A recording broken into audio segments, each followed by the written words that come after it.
Someone make it make sense. Probably a couple.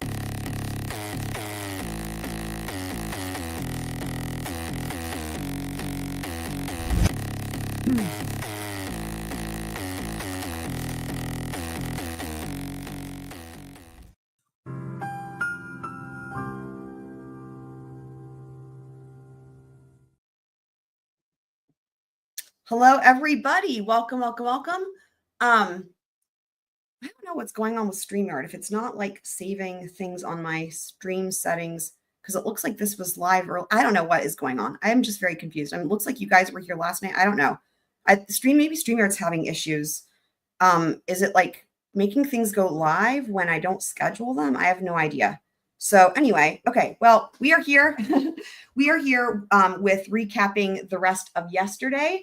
But I wanted to start out with this video from Colby last night. He's in court attending. So this is, for anyone who's not familiar, this is Lori Vallow's surviving son. And so we are going to watch this. This is really, I really applaud him for a lot of reasons. And this is really interesting, his perspective here. So shout out to Christy Nevada. Welcome. So let's take a listen here, and we will pause it and talk about it. And then we will be jumping into the second half of part 5. So from yesterday, right? So you guys saw Ray was there, and honestly, I wanted to go and be there with him. I obviously have a lot of mixed emotions when I'm there. But Jeff, today I was made aware not too long before we went in about the medical examiner. So and y'all might recall, if you were watching me, we were live yesterday with the first half of the day. And I noticed that there was a time where Colby left and came back. And I pointed it out. I was like, oh, there's Colby. He came in during the middle of the, he walked back into the courtroom during the middle of the Social Security dude, Mark Sorry or whatever his name was. So, and I literally thought to myself, I wonder if I wonder if he left because of the medical examiner. And sure enough, they were so great to me. And then they were saying, obviously you don't have to go in there. You don't have to experience this. And they let me make my own decision, obviously. With that being said, I just felt like it was time for closure for me personally. And I tried to prepare myself, which you can't prepare yourself to see those images. So I just have to note something, right? So for Lori's Idaho trial, I don't think any of the family went, and the family that I'm referencing are the family who have been more vocal and present that would go, right? For example, like Adam and Grunkle Rex and Colby, right?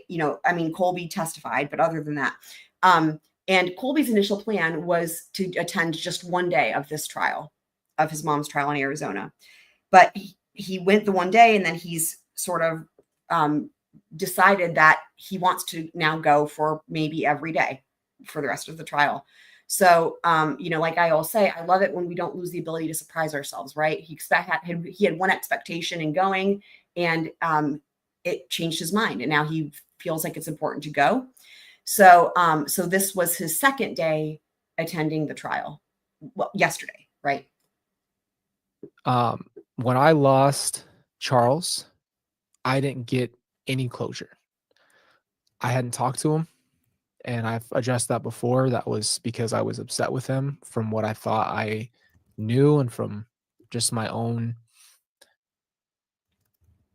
not willing enough at that point to really understand both sides. I was just upset. So after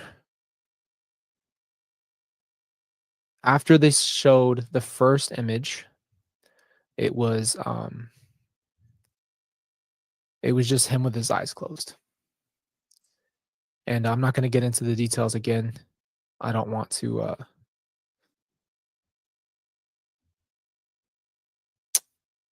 get into too much of that. Here's what this had me thinking about. is that imagine the difference, right? Of seeing the picture he just talked about. So it's somebody, it's a loved one, right? But it's just the picture of them with their eyes closed. And imagine, think about the difference that would bring and the closure that would bring, and the difference between, say, for example, that and what we all can only fucking imagine what was presented to the jury in Idaho for Tylee and JJ. Like, imagine, I mean, don't imagine, right? I just thinking about there's no closure that will come for anybody seeing those pictures, right? From the remains that were found in the fucking pet cemetery in Chad's backyard. No closure will come from that, right? It's just no one should have to see that, right? And but seeing somebody who's still an intact human, right? That picture would have been from just hours after his death, and it's just the person with their eyes closed. You can see how that's a very different situation. And so I understand what he's saying here. And I think that what he ends up saying is, like, after he saw that picture, he got the closure he felt like he needed, and then he left the courtroom. So honestly, For the probably first time, Star though, Wars fan. So I saw with my own eyes that he was gone. And that might sound dumb to you guys, but for some weird way, it gave me the closure I didn't know I needed. I didn't expect to look up at all. I was just going to listen. But I looked up, I saw some of these images, and the reality of it was the sadness and then closure. I didn't get to say goodbye to any of my family members. Obviously, when someone's taken like this, you don't prepare for that. You don't get to say your goodbyes. by the way, there's a picture in the back there of him hugging Tylee. And I walked out of that moment with closure. And I could say, okay, there it is. It's real. Because your mind has this weird way of deflecting reality sometimes when it's really painful. Your mind does things that it's just like if you don't see something, sometimes it's hard to really truly believe it when it's this brutal. So I think that's a really important thing that he's saying there, right? And I think that that has a lot of meaning when it comes to people that are people can be in denial and there's different levels of it, right? And I think that for Lori, his mom, which he's going to talk about, it's like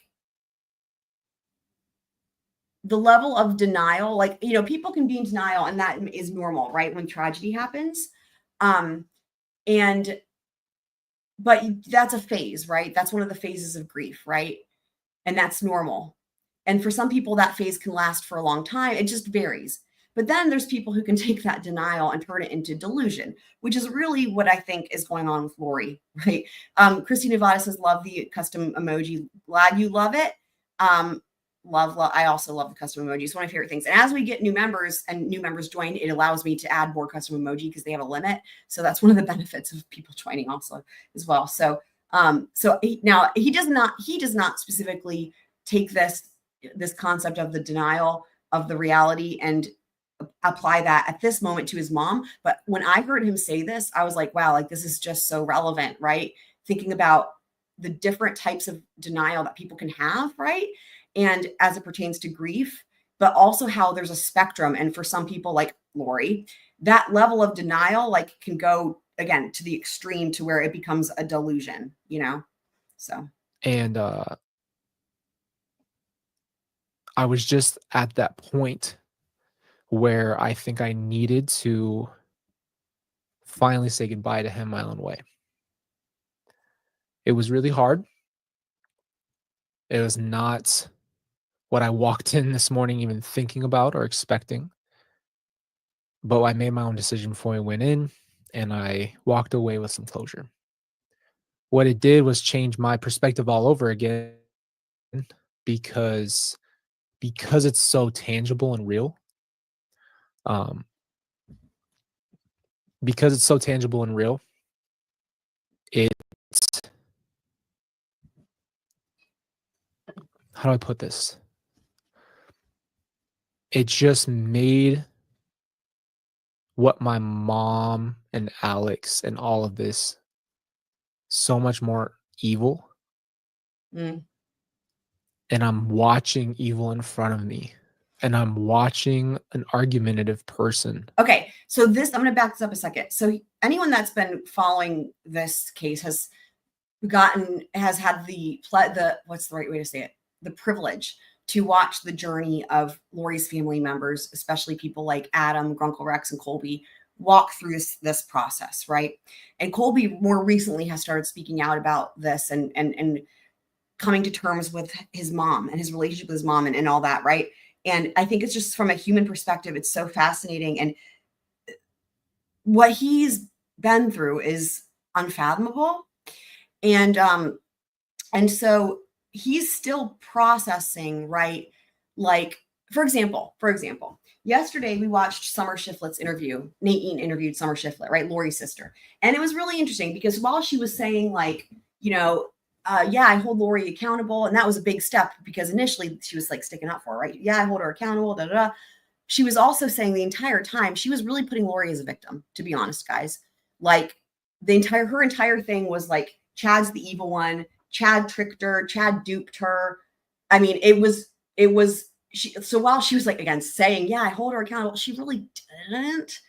And she also said, she's just not the same person. It's just not the same person. Something happened and it was because of Chad. That's kind of how Summer has been rational. Now, this interview with Nate Eaton was from like a year ago. It could be different now, right? Like I said, there's a process. And it's the same with Colby. His understanding and grasping what the fuck happened here and who his mom is and being in the same room with her is still changing, right? And so this is a new point that he's reached from what I've seen him speak about in terms of how he understands his mother now, being in the same room with her. So what my mom and Alex and all of this so much more evil. And I'm watching evil in front of me. And I'm watching an argumentative person lie and become a victim and dance around it and basically put themselves in position to look like they didn't do it. Wrap your heads around that, guys, right? Imagine we all think of being in these trials and what would it be like to be in the room with a defendant when it's a defendant who, there's a lot of evidence that they did the thing. I don't think anybody questions Lori Vallow's involvement in all of these deaths, right? I mean, by textbook definition, she's a serial killer. But imagine being her son. Imagine being her son and being in the room with her, watching her cross-examining these witnesses and being able to even say out loud that you're in the room with somebody who's evil and that person is your mom. Like that is just so much. I think the reason why we open up and talk about this hard stuff because this whole time it's been talked about in the media. And I think sometimes you can get really lost and forget how real it is and how tragic it is. And I'm looking around and seeing all these people again, right? And Ray's there and Kay is there. And you're just like, the reach of this and the heartbreak and the trauma is so real. And we're talking about something that happened in 2019, right? All of this happened in 2019. And the scope of it just really hits me. And it hits me into a position of just true reality of a situation. I walked away with closure today.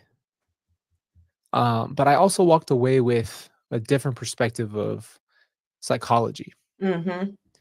I think you guys have seen months, years trying to grasp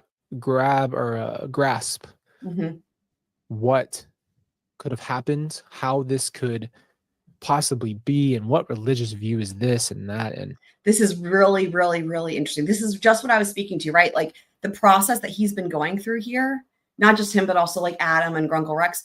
But we're about to hear him say something completely different about his interpretation of his mother, that he hadn't, again, this is what he's now realizing. So at the end of the day, regardless of what the decision was, it comes down to decisions and choices.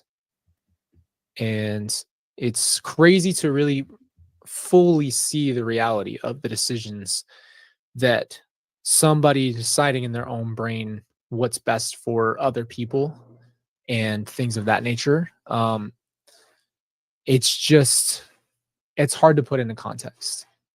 It's hard to think that human beings can do this to their own loved ones. What I've wanted from this whole situation is healing for everybody around. My heart breaks every time we're in the courtroom because it's not about me personally.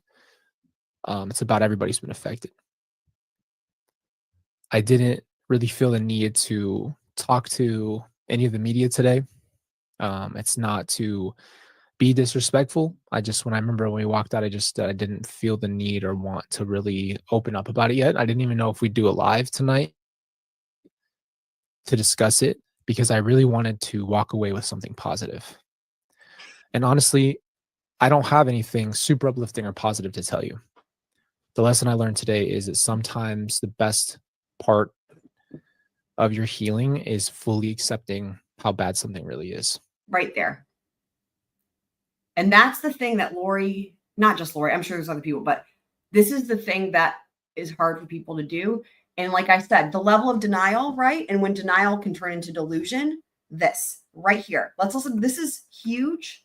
I want to play this again. This is huge. Positive. And honestly, I don't have anything super uplifting or positive to tell you. The lesson I learned today is that sometimes the best part of your healing is fully accepting how bad something really is. Right there. That's acceptance. That is acceptance. And that's in the 5 stages of grief. That's acceptance.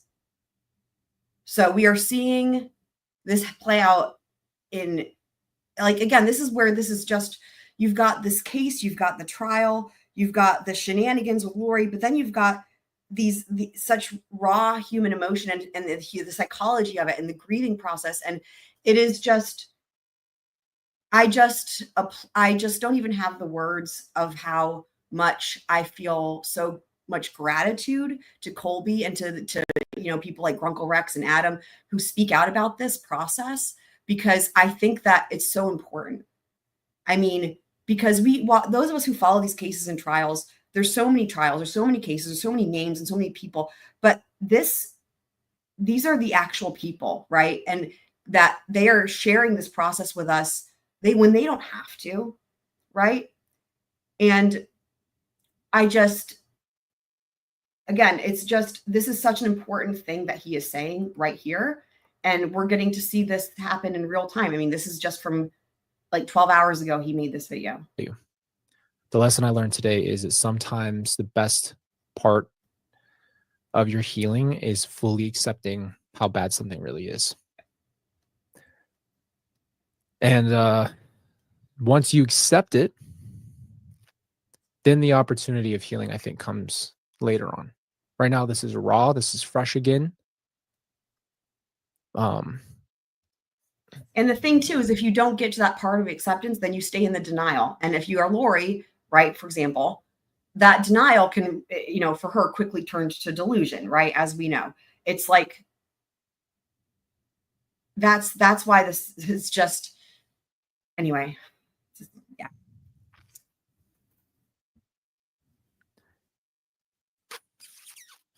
You have to sometimes face the hardest thing in your life.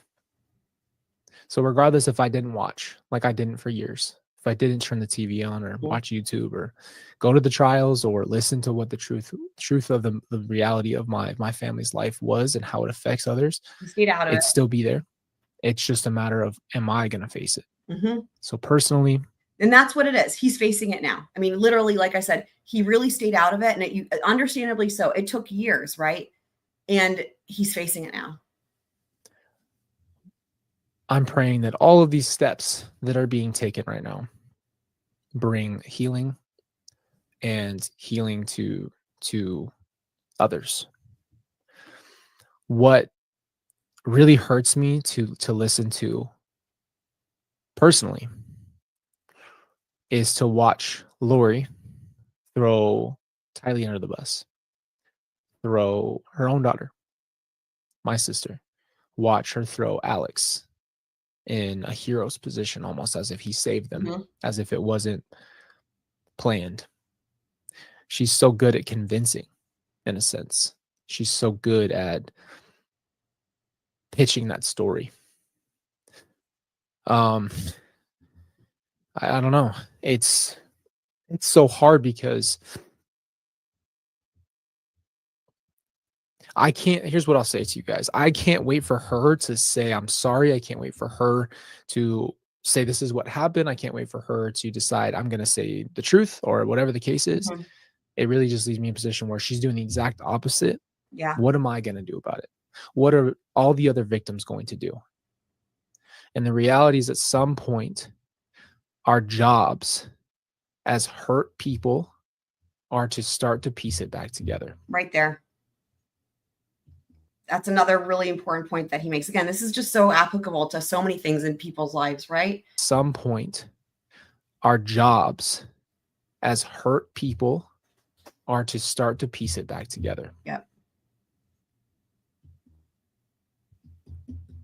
At some point, you have to make a decision. Am I going to also lose myself and die in this position? Mhm. Or am I going to continue to try to walk forward? And if I'm being honest with you, I think the people that are gone do not want everyone else to sit in nothing but grief and pain for the rest of their life. They would want, as anybody who loves anybody would say, if they had a chance, I want you to move on. I want you to have a good life, and I want you to keep going forward and keep going. I've told you guys when we do these therapy sessions, it's because I hope that through my personal pains and lessons I'm learning, that you get something out of it. That's always been the goal. Just because my pain is present in public, that doesn't mean that you guys aren't going through things as well. So, with all that being said, it sounds like this trial is getting closer to somewhat the end. I heard today that Trina was saying that they're planning on it wrapping her. She's wrapping up on Thursday, as far as I Mhm. think witnesses. I'm sorry if I'm making a mistake there, but I'm pretty sure that's what she said. That is what she said. They're ready to rest their case. So that I means don't think there really is much more of an argument here. so that means that Lori will be starting her if they stay on track, Lori will be starting her case in chief on Monday because they don't have court on Friday. I don't think there's much more to say.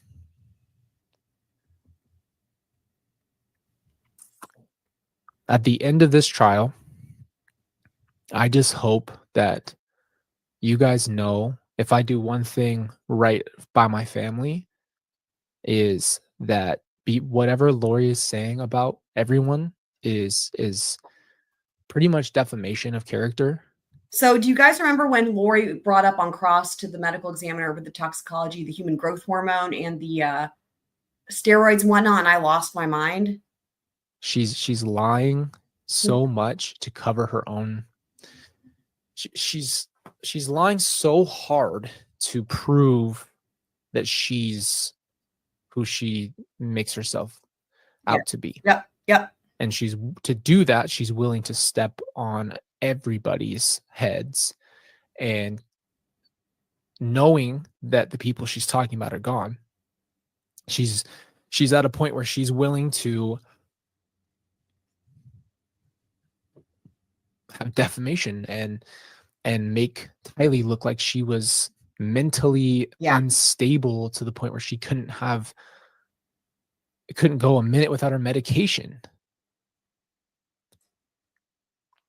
Right? What the hell does Charles's HGH have to do with this? Isn't I don't think she's ever researched steroids, because just because you're taking HGH and testosterone, unless you're overdosing on testosterone, you're not going to just be an aggressive person. What doesn't make sense is if you're going to say something about, like, just out of nowhere, just say, "Did you know that Kylie needed her meds?" What I don't like is, So what he's referencing is we're going to actually, it's coming up on that we're going to watch after this video with the upcoming testimony from yesterday where Lori cross-examines the detective. no, she had pellets, testosterone pellets, and will So have her hormones, HGH.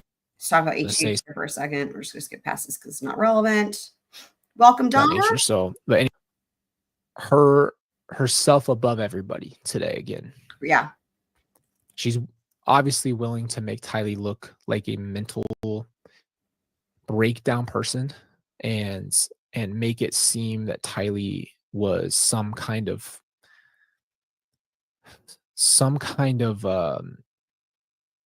codependent, unable to function in any type of way person. And I know Tylee struggled, but to put that on her and have that kind of memory and tried to make her look so weak in every way, of she couldn't do anything and she was so disturbed. What I see Lori doing with my own sister is making her look disturbed. Yeah. So that way it matches her stupid story that she made up about That's her exactly what it is at the end of all things. Yep. That's all I see when I go to a courtroom and I listen. I think Tylee was there, but Tylee somehow always becomes a highlighted subject. Tylee poked apparently with the bat. Tylee presented the bat,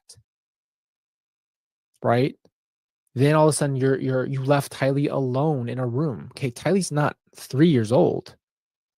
So that argument alone just objectively doesn't make any sense.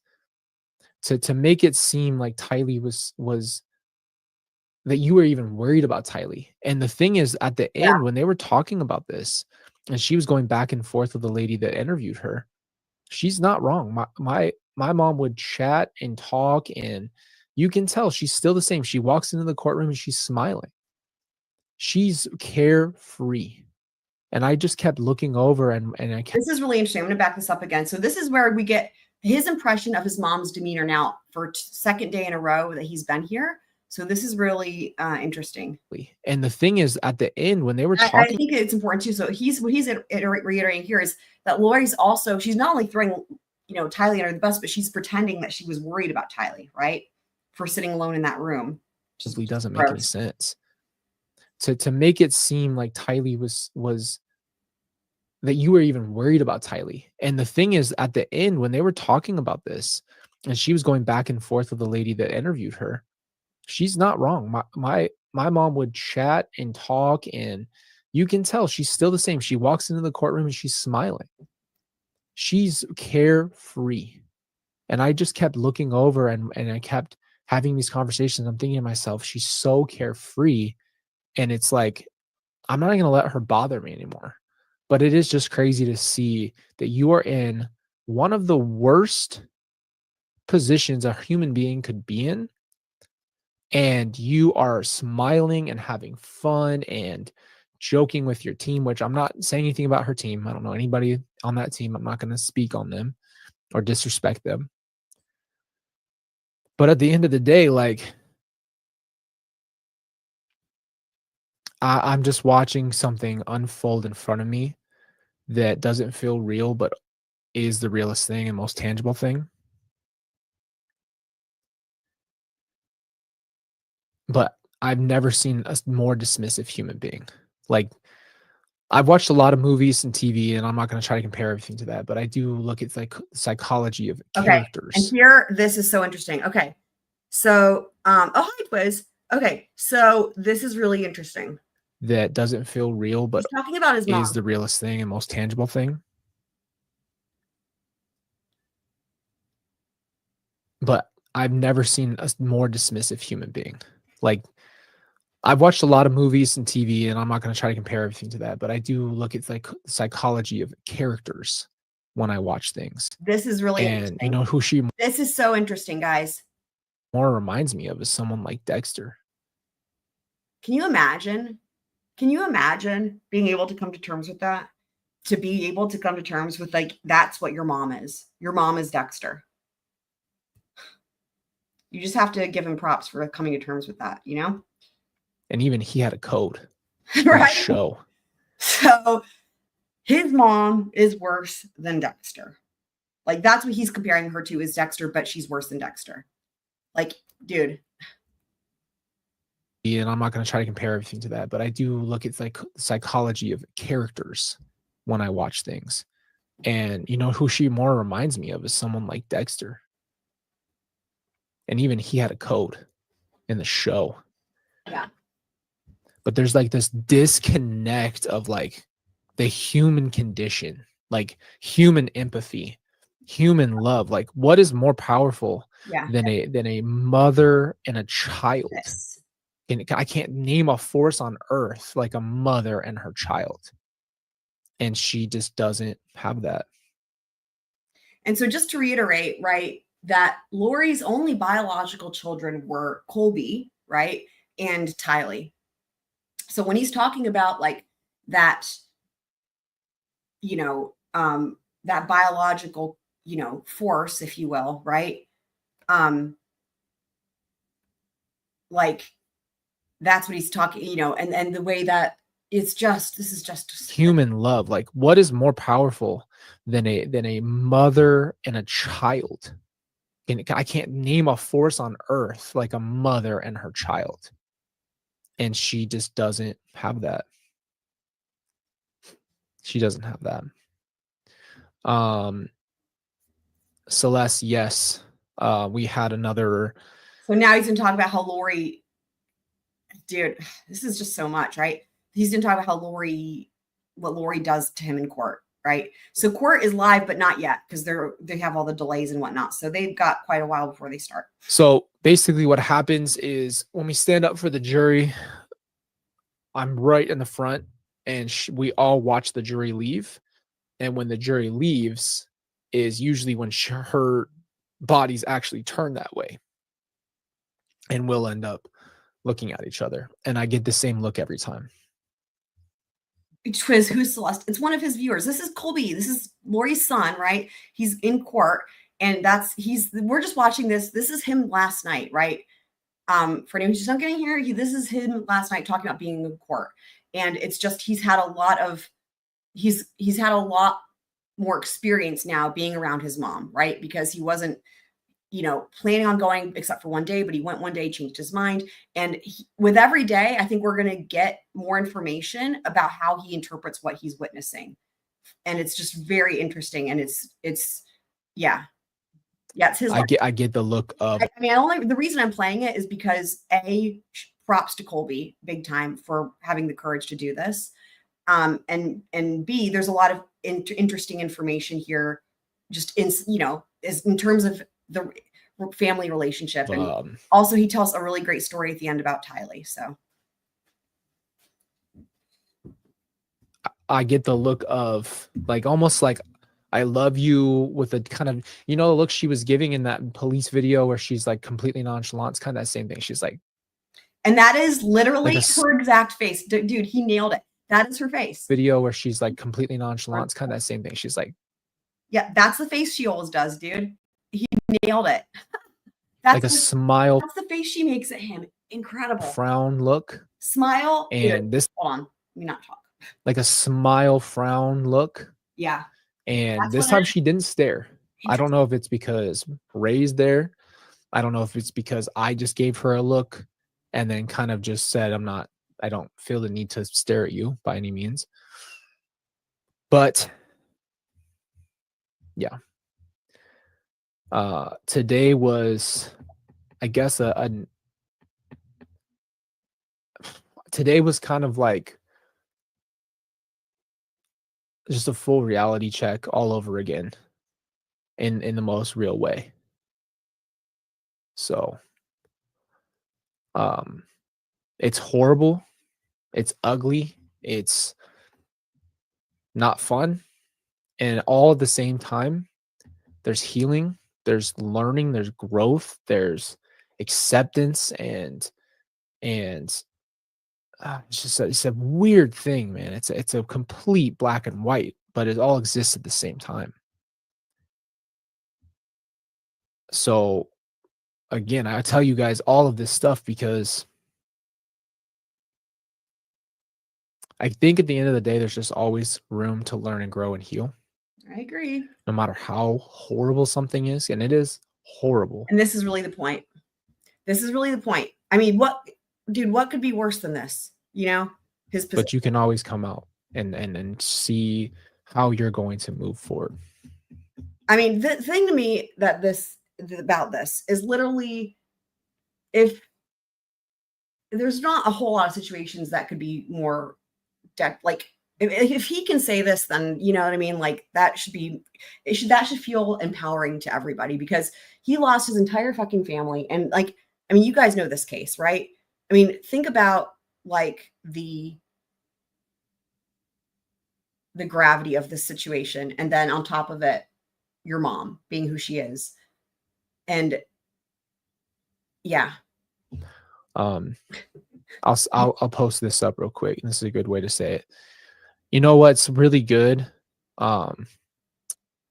is I used to almost feel like. So this is interesting. So the comment from somebody, this is from his podcast from last night, right? Somebody commented on his channel. I don't know this person, but they said it's really shitty how she doesn't acknowledge her pain. But his response to this is interesting. I used to almost feel like, what if she did say she's sorry or something? Would that change this and that? I'm not going to wait for someone who I know doesn't care apologize, or I'll wait for my healing based off of her. I've learned that's never going to happen. Do I ever think that I'm going to get contact from Lori and she's going to say, Colby, I am so sorry for everything? Why would she? She doesn't feel sorry.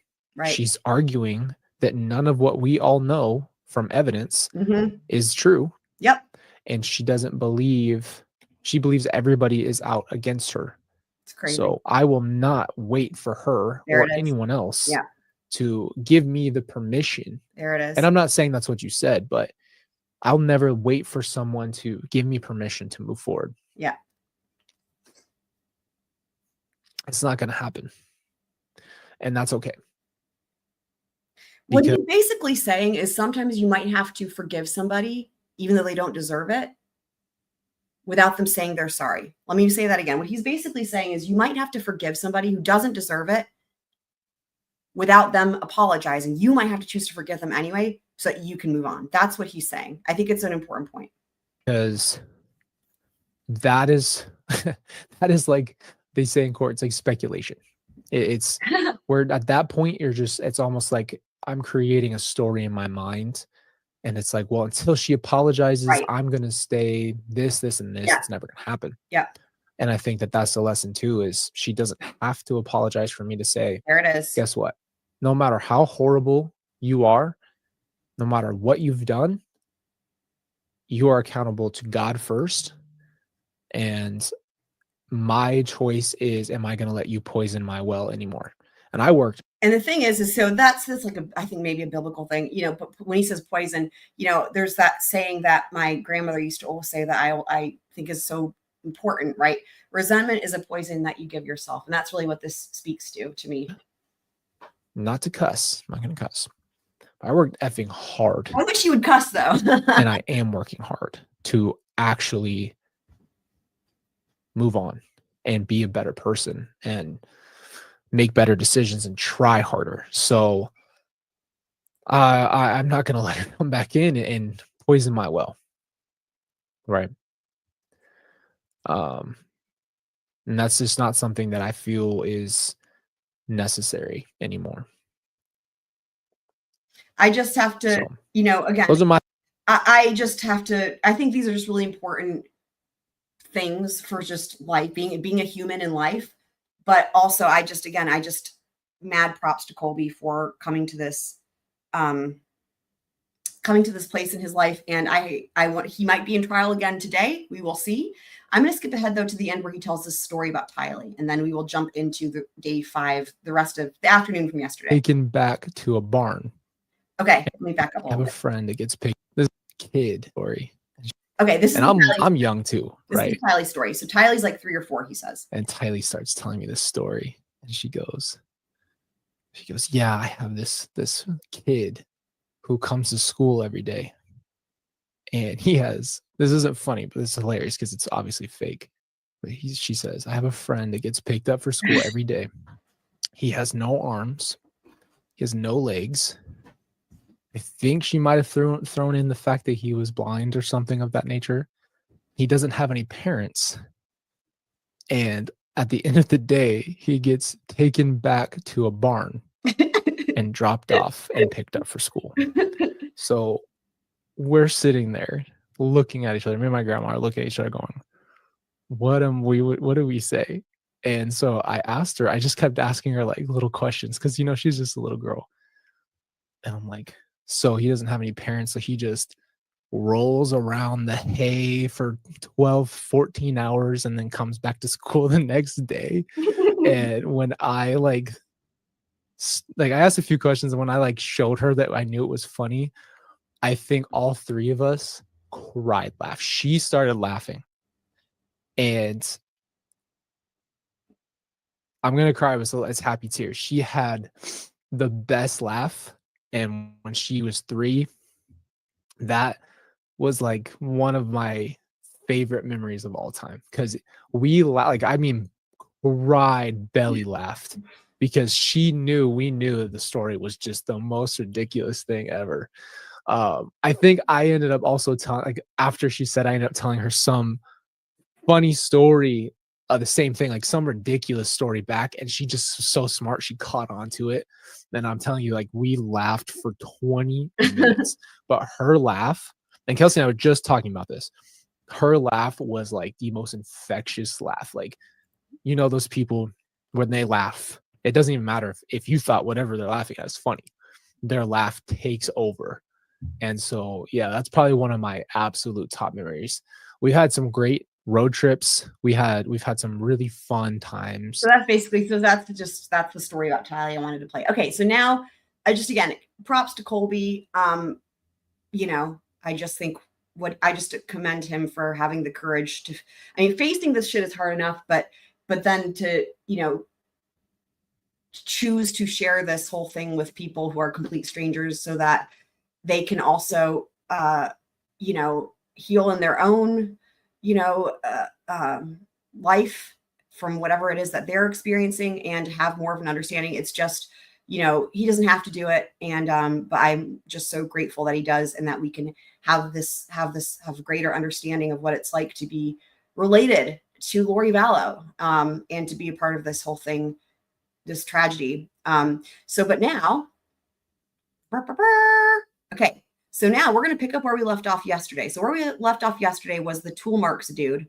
And, we're not going to watch probably all of it. It's not really all that important, in the grand scheme of things, because no one's really disputing that Charles was shot and, who shot him, and then the only dispute is really calling for a legal conclusion. So they can't even really get into that. But the important thing, in my view, is what happens after him, which is when the detective is called to the stand who interviewed Lori. And the cross exam is probably the best part of all. And by the way, what happens at the end of this day, right, is literally Lori gets objected to 50 bazillion times. It's going to blow up the ticker that I have. It's going to blow it up. It's going to blow it up. She might get to 200. We'll see. It's a complete and utter shit show, guys. And literally, he ends court in the middle of this shit show. And so where it's going to pick up today on day 6, when they start in an hour or whatever, is with her crossing still. So buckle up for that, guys, which is why I'm the tool marks dude, we'll watch a little bit, but so here he is. They're going to start with his background, training, and experience. Let's just see. First and foremost, we want to verify, number 1, that it's safe and unloaded. Number 2, that it's actually operational as a weapon. So we're verifying that it can fire and it works as... We don't need all this. Let's just skip ahead a little bit. In there, because one wasn't submitted with it, but it operated with no problems. Okay. How many times did you test fire it? We collect a minimum of 3. In this particular case, I only did fire it 3 times. That's all that I needed. And so each time you're having to put a bullet in there and pull the trigger each time. That's correct. If you'd had a magazine, would you still have had to pull the trigger each time to fire it? Yes, it operates still semi-automatic, so the trigger would have to be pulled each time to fire a cartridge case. I just wouldn't have to reload one into the chamber each time. So Now, important to know, right? Contrast to Delphi. Oh, like test fired the gun, right? He test fired it. He shot it into like he describes it's like a barrel full of water. It's pretty interesting. Created these test fire, let's start with cartridges. Did you attempt to compare those to the ones you were provided, exhibits 238 and 240? Oh. So one of the first things I'm going to do is I'm going to collect my test fires and I'm going to compare them to each other. And why I'm doing that is I want to make sure that there's marks on there that reproduce over our test fires. If there's no marks reproducing, how would I be able to compare it to the evidence? From there, once I determine that it's sufficient, and I do photo document all of my comparisons, once I figure it's sufficient for an identification there, I'll go ahead and do a comparison to the unknown evidence and make my opinion based on that comparison. So the test fires that you have, you look to make sure that those are creating each time the same both class characteristics and individual characteristics. Correct, yes. And the class being sort of the generic ones that every type of Springfield might create. Correct, yes. And these individual ones are characteristics that are specific and unique to this weapon. Correct. They're from use, abuse, cleaning, anything like that, and the individual manufacturing of each component. When you compared those two cartridge casings, 238 and 240, to the test fires that you created from exhibit 246. Let's talk about tool marks. So basically what it is with this, and I will just, y'all know, my knowledge of tool marks comes from trials, but also Runkle, right? So I'm going to just basically relay what I have learned from these trials, and again, from Runkle as well, who is really an expert when it comes to firearms. So basically, when you have your gun, right, the way that those tool marks that are made are from the factory, right? The machinery, right? So there's that, but then there's also every time it's fired. So one thing that is important to know is if you have a brand new gun and it's not been fired, right, at all, or it's been fired very few times, there's going to be actually less for them to look at than one that's been fired a lot of times. So that's one thing that's noteworthy. But one thing I wanted to mention is Runkle tells a story about keys that is a good story. So shout out to Runkle. So the way he compares this to his keys. So he says, like, when it comes to comparing tool marks, right, he says, like, so if you've got a key and you go to test a key at a door and it doesn't unlock the door, right? You know for sure that that key does not match that lock on that door. However, if you have a key and you go to unlock a door and you go to unlock it and it unlocks it, you have no way to know that it doesn't also unlock every door in your city unless you go and you test it at all of those other doors. So that is essentially what it comes down to with this tool mark analysis. When they can say, okay, these two aren't a match, it's like saying, yeah, that key does not unlock that door. But when they say, okay, it's a match or whatever, or it can't be excluded, right? It can't be excluded. That means that it's like saying that key unlocked that door. However, what's unknown without testing every other door in the city is which other doors would it match to, right? So hopefully that kind of just gives you guys a little bit of a way to approach the understanding of this too. So right, back would be exactly right, Doug. That's why they actually test fire just to make sure it goes, even though the gun is in the crime scene, the bullet is found unlike, right, exactly. And even though there's not even a dispute, right, in this case, there's not even a dispute about the weapon and the like they know it's that gun and they know it's that ammunition, you know what I mean? Like it wasn't even a dispute, but they still went through and did all this process correctly. Yep, totally. The handgun. Were you able to reach any conclusions? I was. And what was your conclusion?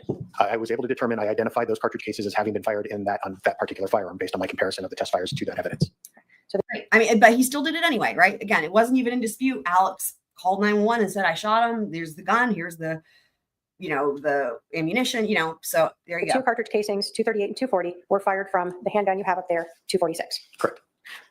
You also, when you testified, I mean, I will say to the end, to the extent that I guess supposedly someone could say, well, maybe somebody put a gun to Alex's head and forced him to say that, and it wasn't really his gun. This could have revealed that, just as a hypothetical, right? They could have been like, oh, wait, hold on, that's not true if they don't match, right? But in this case, they even though it was expected for that they matched, he tested it anyway. fired the gun, did you collect the projectiles, the bullets? I did. I collected three bullets from our water tank for comparison purposes. Water Did you tank. go through the same process of looking at those three to see if they matched up? I did. Yes. And did they? I wish they They showed us absolutely the did, yes. water tank. They don't. So again, they had sufficient class characteristics and individual characteristics for you to then proceed to try to identify them or compare them to the unknown bullet. That's correct. It's sped up. When you Office compared sensor. Exhibit 239, the projectile that was recovered, to the projectiles that you created when you test fired, were you able to reach any conclusions with regards to this weapon? I was, like the cartridge cases, I identified the projectiles having been fired from that particular firearm. So the bullet that you were given, you've identified as having been fired from this Springfield semi-automatic 45 caliber handgun. That's correct. Did that end your work in this case? That ended my analysis from this case. From then, I go ahead and I take all of my notes. The entire process I'm photo documenting. So when I opened this up and I was documenting the condition I was That's receiving, basically the important thing. We're going to skip to cross. Let me turn. I'm going to slow it down for cross. Yeah, we're almost there. So let's just go ahead a little bit.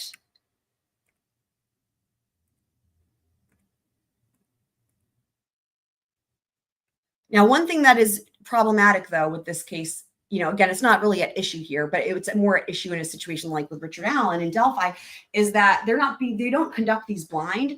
They're given a firearm and a certain ammunition, and they're like told like they go into it knowing that the government wants a match, right? They don't go into it blind with like it, you know, throwing ones in there that are supposed to not match into the mix, right? Like the way you would conduct a science experiment, right? Where you have like your placebo, for example, as an analogy with ones that are not supposed to match and ones that are, they only give them the ones that they think match. So anyway, just to throw that in. what exactly I was looking at. Okay, so ultimately your conclusion was both those cartridge casings and that projectile that you were provided was fired from the gun you were provided. That's correct. Thank you. I have no other questions. So all this is, so again, this wasn't even at issue in this case, but what he determined was that the projectiles found at the crime scene, right? The two projectiles that killed Charles came from the gun that shot him. That's the point.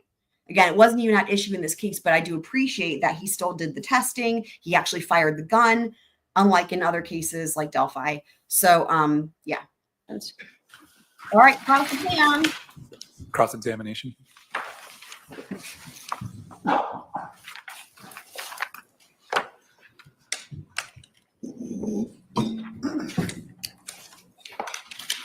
I just have a couple questions, Your Honor.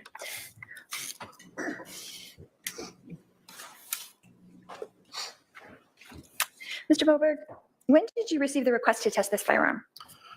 It was early March of this year. So March 2025? Yes. I'll just go ahead and just tell you guys none of her questions matter. And then how long after you received the request did you test the firearm? I was notified that the request was coming in a couple of days. I received the evidence on a Wednesday, which my week wraps up on Thursday, and I did all of the work on that the following Monday, and the report was put out by Tuesday morning. Okay, do you know what the date that Tuesday report was put out by? I don't know the exact date. If you'd like, I Doesn't can refer to my notes and give Literally you that doesn't exact matter date. at all. Sure, that'd be great. Doesn't matter at all. I have to say, I appreciate that he's humoring her. It doesn't matter at all. March 4th of 2025. The evidence was received in our property and evidence unit on 2/26 of 25, in which I also received them on that 2/26 of 25 and returned them to our evidence room on the 4th of March. Okay, thank you. You're welcome. Sorry. And who requested you to do this test on this firearm? Where did your request come from? This particular request was made from a detective who reached out to me via email explaining could I assist him with a rush. I passed it through my supervisor, who allowed me to contact the detective and have the evidence submitted. And then it was assigned to me because the request was sent directly to me. Do you know what detective that was? Detective Duncan.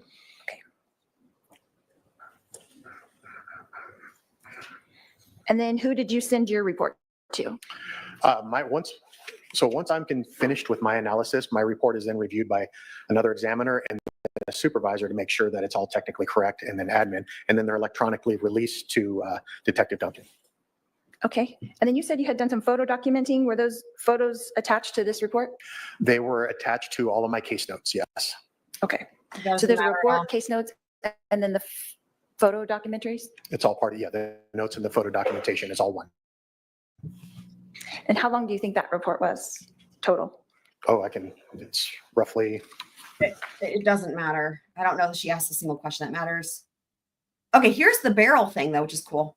The water tank. Air tank has it's approximately 10-inch 10-inch. thick stainless steel tube with a rest inside of it that I fire it into. So it stays in one place and fires at a specific angle into the water so that I'm not striking anything or being unsafe in any way.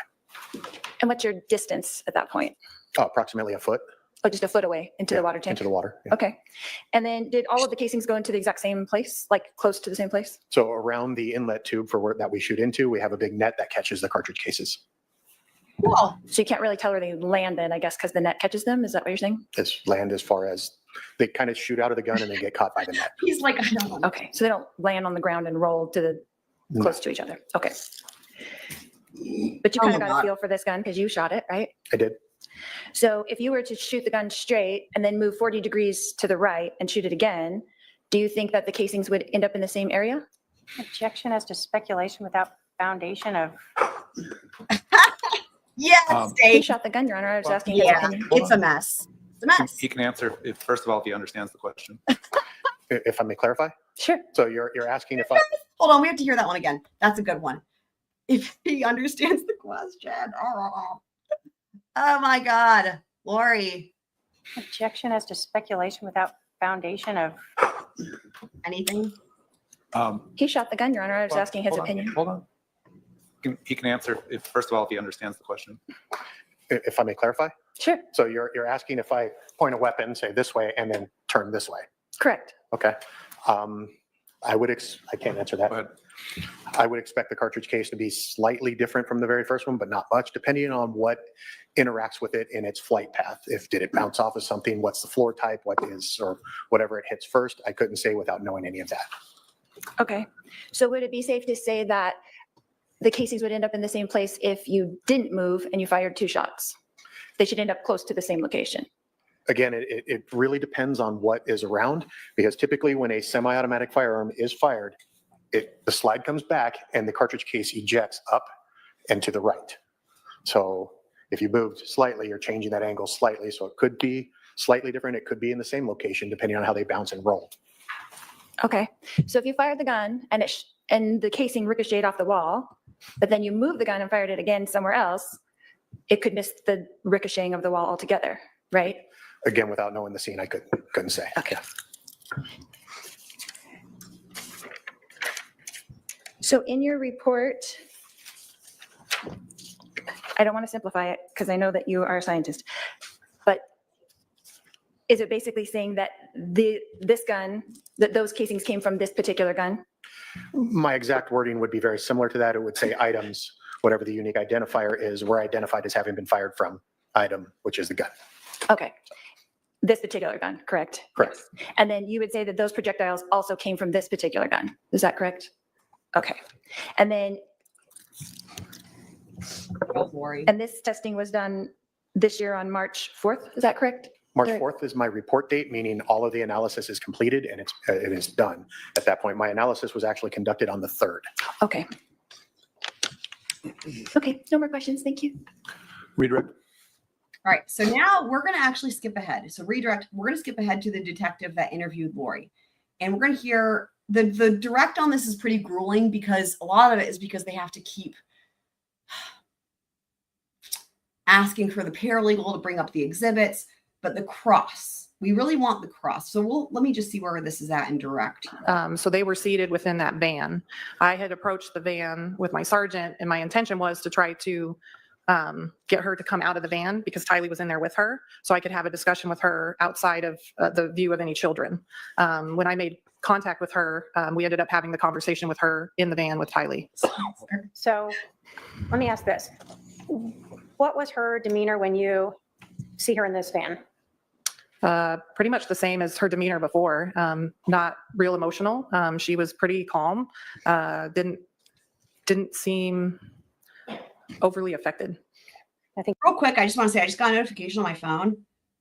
Autism rates in the US have increased. CDC data shows researchers point to better screening and understanding of the condition. So any of you guys who are following Idaho will appreciate that text. You had used nonchalant previously. Yeah, it's a good word to describe it.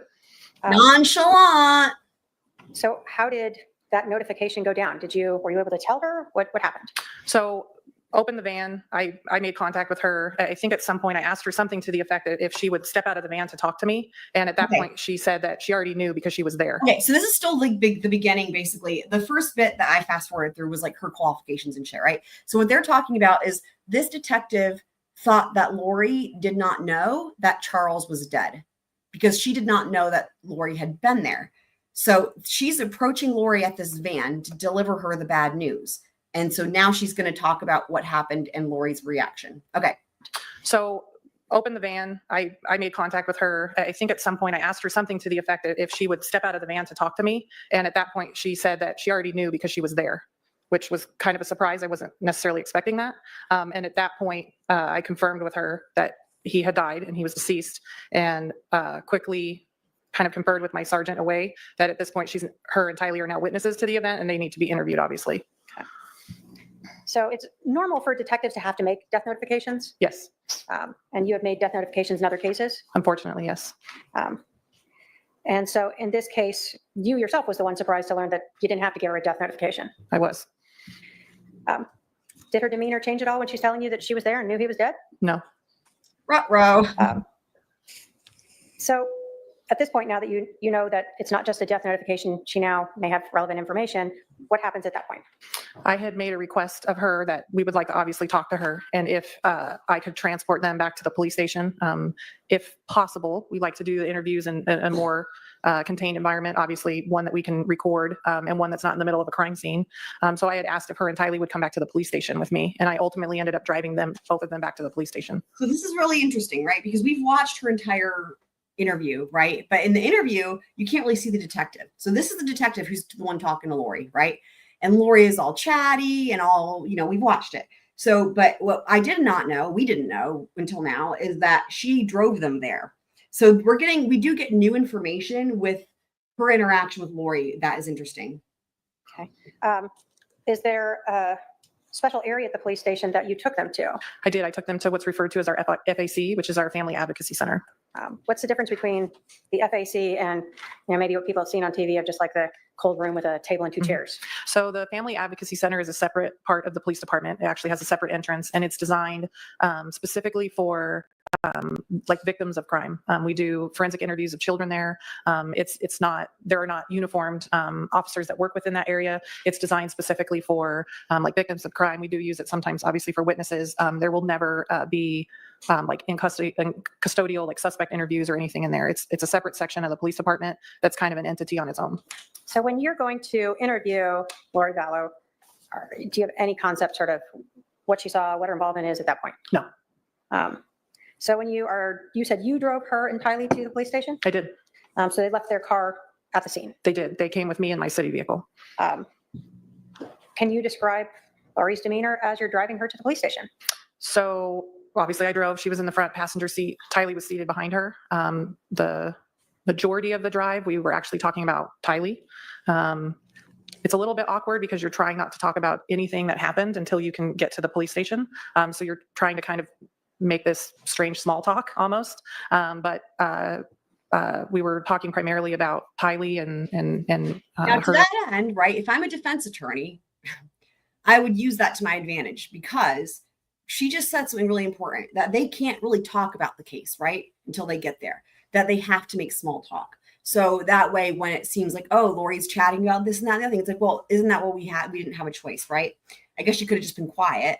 But to the extent that like the content of what she's talking about would be considered inappropriate, or so mundane compared to the situation, I think that a good defense attorney could use that and hope to, is it going to change anything in the case? No, but they could try to lessen the blow, right?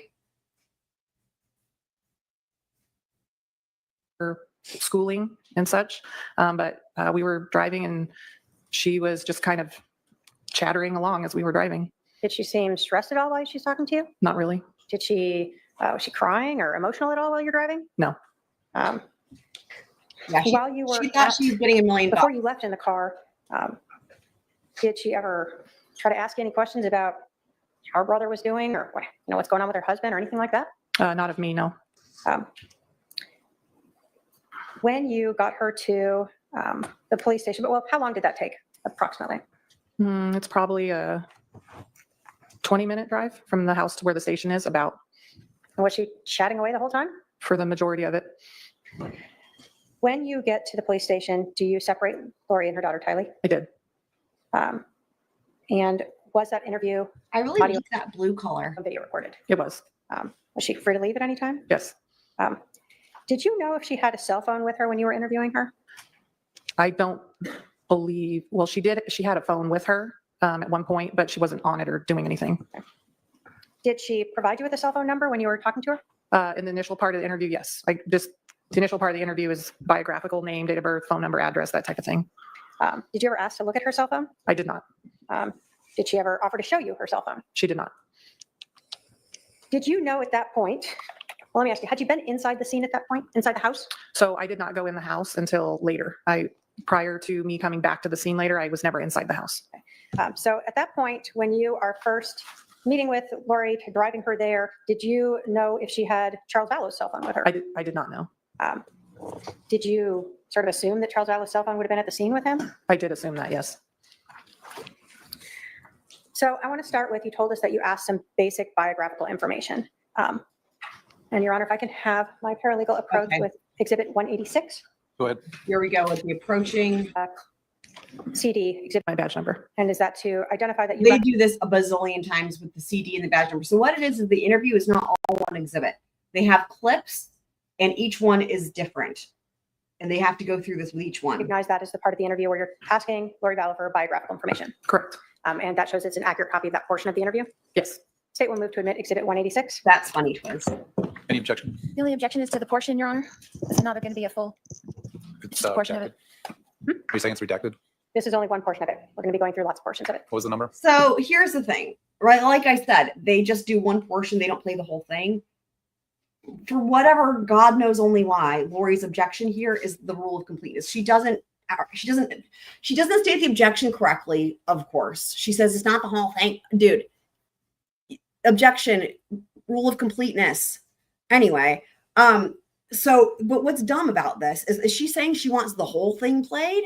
Are you kidding me? Why are you not arguing hearsay or objecting hearsay? Anyway, I mean, that wouldn't go that wouldn't go very far anyway, but that's a better objection than the rule of completeness, unless you want the whole thing to, dude, I just can't with her. But basically, the interesting thing is she does object to every single one of these on the same ground. So this will make her ticker go up for her objections to the state. So 186. there's that. 186 is admitted. So I'm just going to keep And that Your Honor, if I can publish it. edited. This is going to keep going up.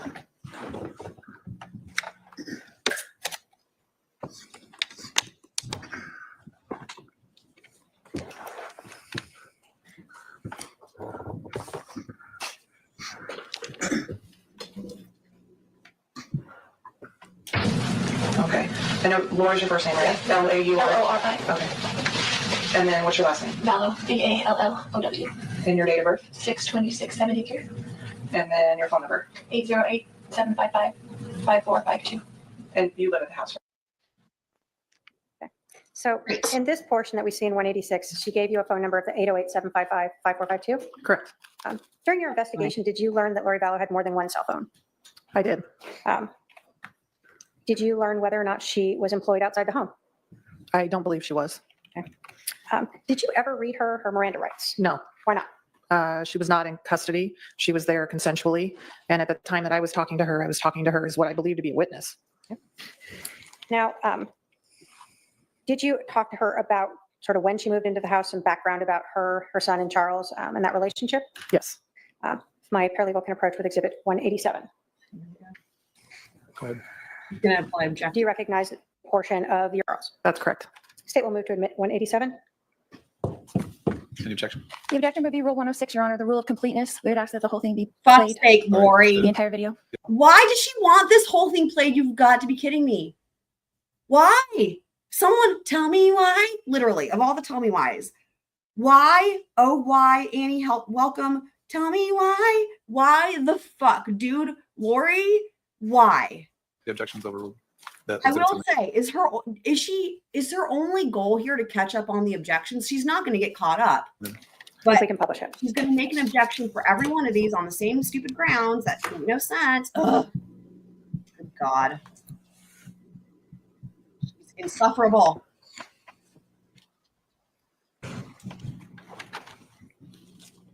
Well, so we moved into this house 3 weeks ago because he offered to get me a house here where all my family is. So we were in Houston.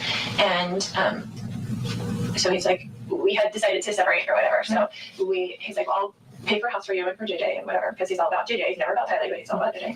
Because we adopted him together. He's his great nephew. We adopted him as a baby. So he was like a drug baby and had all these problems. And so we adopted him as a baby. Great, because remember, like I said, she's saying, yeah, we were separated up.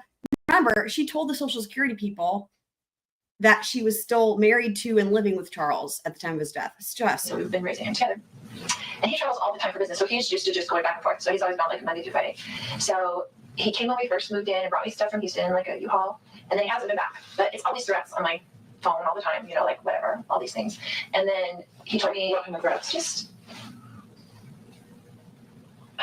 you'd have to read them to me, but he's always mad. I love that part. I'm going to put this on normal speed for a second. Okay. I love this part. It's just like the vanishing perpetrator. It's just like in all these other cases, right? Just like in Murdoch with the boat case. Whenever it comes to, wait, what are the threats? And then it's like crickets. And then make something up. In like a U-Haul. And then he hasn't been back. But it's all these threats on my phone all the time, like whatever, all these things. And then he told me, what kind of threats? Just,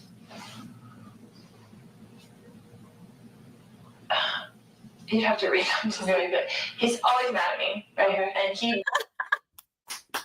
You'd have to read them to see.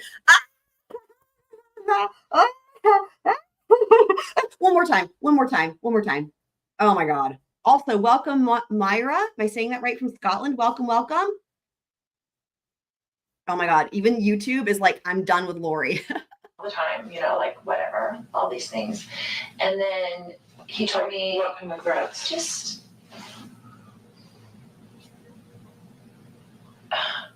you'd have to read them to me, but he's always mad at me, right? And he doesn't want a divorce. I don't like him and don't want to do it, so that's just how it is. So. Well done. Excellent. Good. So I want to talk a little bit about this portion of your interview with Lori Vallow. She told you about the adoption of JJ by her and Charles, correct? Correct. And that JJ suffered from some disabilities. That's right. During this part of the interview, did she tell you that Charles had sent some threatening messages on the phone? She did. She said there were threats on her phone. Did she ever offer to show you those threats? She did not. So she has a phone with her, but she didn't show you anything. No. Did she ever explain what she meant? No. And we had just discussed that she had given you a phone number of 808, correct? Correct. And during that investigation, That's the part about the phone number. We're trying to get to her cross, but we also have to count her objections, which happens every time. Basically, what's happening, well, hold on, let me play this one. What's happening here is objectionable, by the way, and Lori doesn't know how to do it. So let's talk about that. did she tell you that sort of in retaliation that she basically stopped talking to him and JJ for 30 days?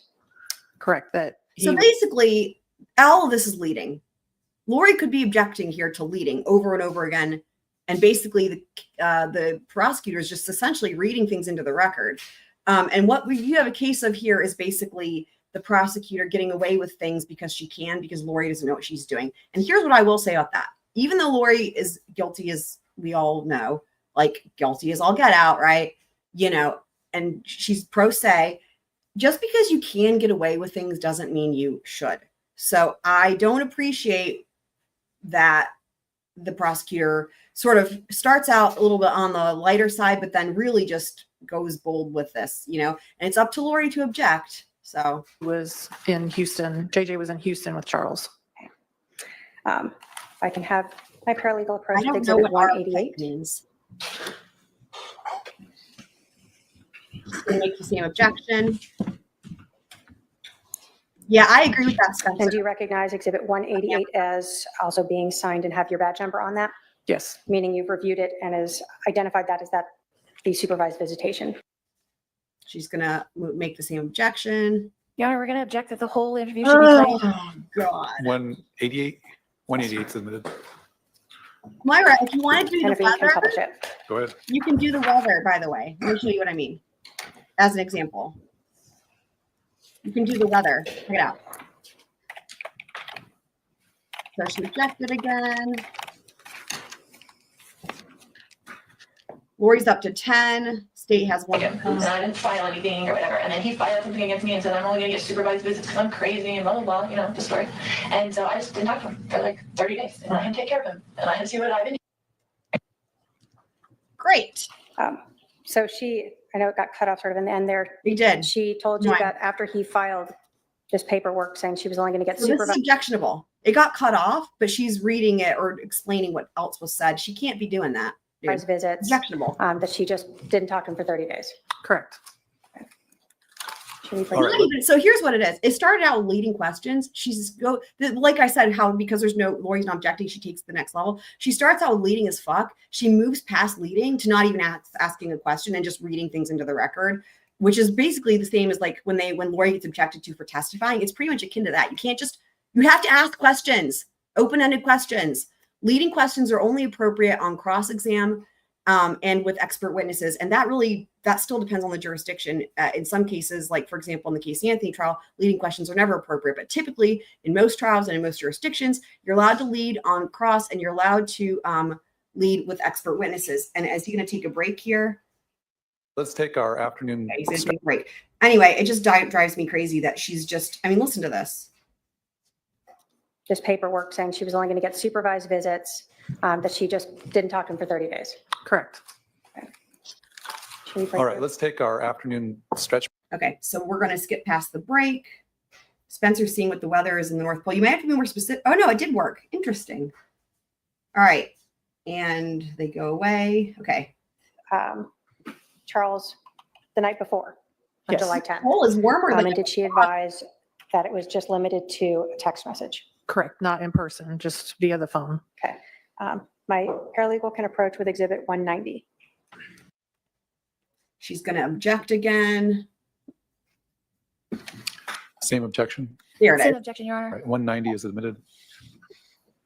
We're getting closer and closer to the cross, guys, which is so great because it's so terrible. I'm going to speed it up a little bit. Kind of his macho attitude. And so he came this morning. I stayed in January. So he got in last night, but he wasn't at the house last night. Yeah, I didn't hear from him, except for he texted me and said, I'll be there at 7:30 to pick up JJ. Okay. And I was like, That's what she said. So you understood that she had no interaction with Charles on July 10th. In person, correct. But she knew what time to expect Charles the next morning on July 11th at 7:30. Right.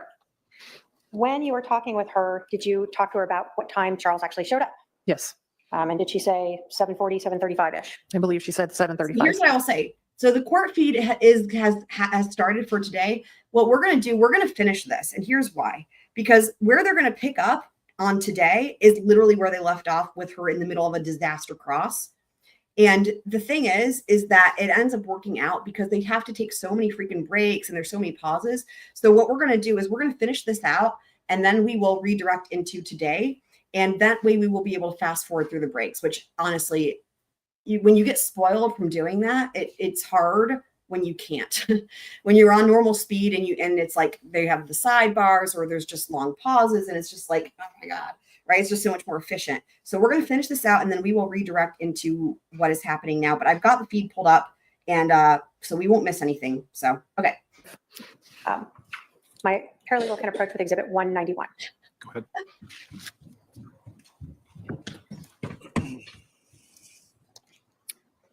And again, do you recognize Exhibit 191 as having been initialed and have your badge number on it? I do. And is that We started number at 6, time the portion of your interview where she's talking about what time Charles showed up that morning? Really late Correct. yesterday. State will move to admit 191.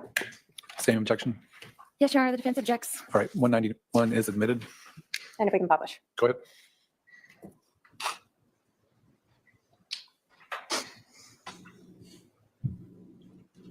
so Do you remember about what time we got there?